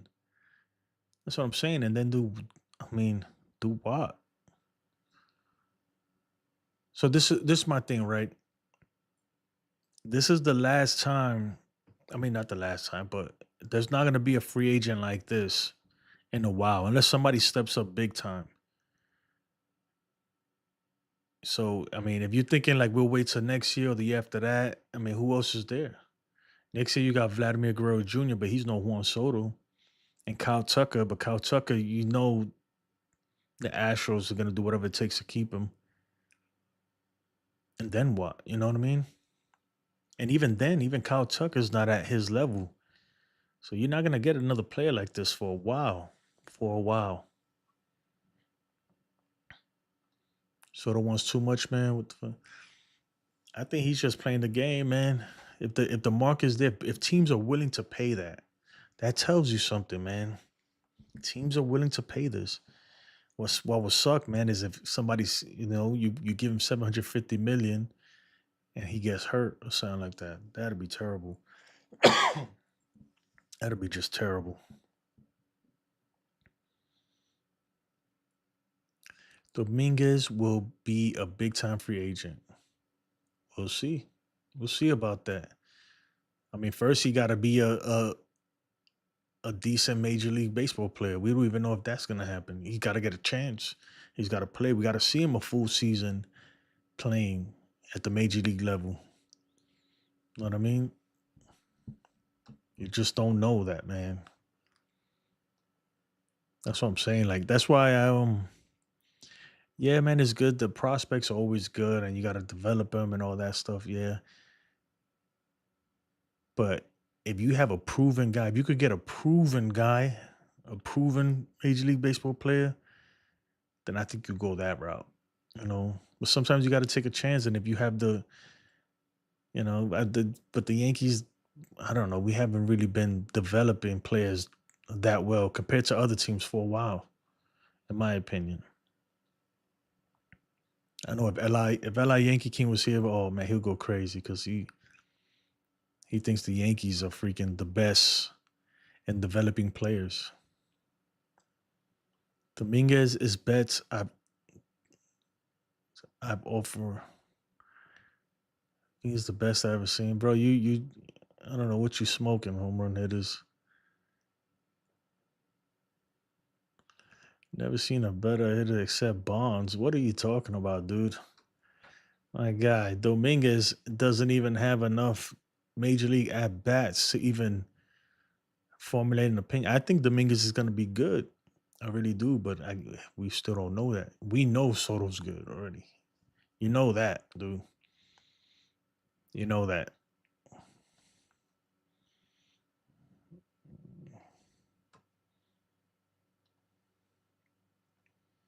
All right.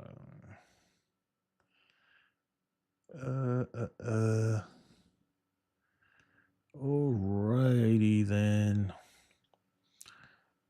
It's 12:07 over here in Texas right now where I'm at. So, you know what? Let's go to the last trivia of the day and then we'll start wrapping it up.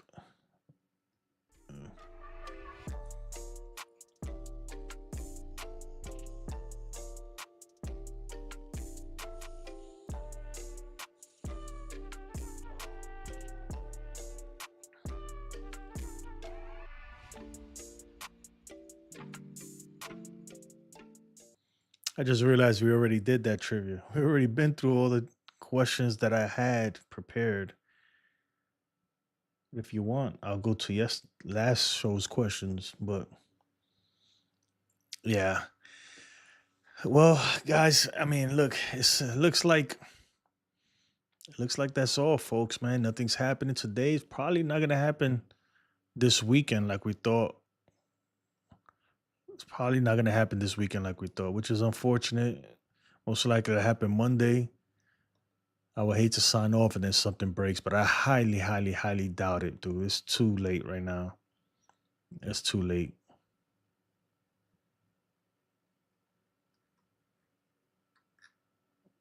It is too late. SNL did a Juan Soto skit. You know what? Let's watch this. Let's watch this. Let's see if I can pull this up real quick. Hold on.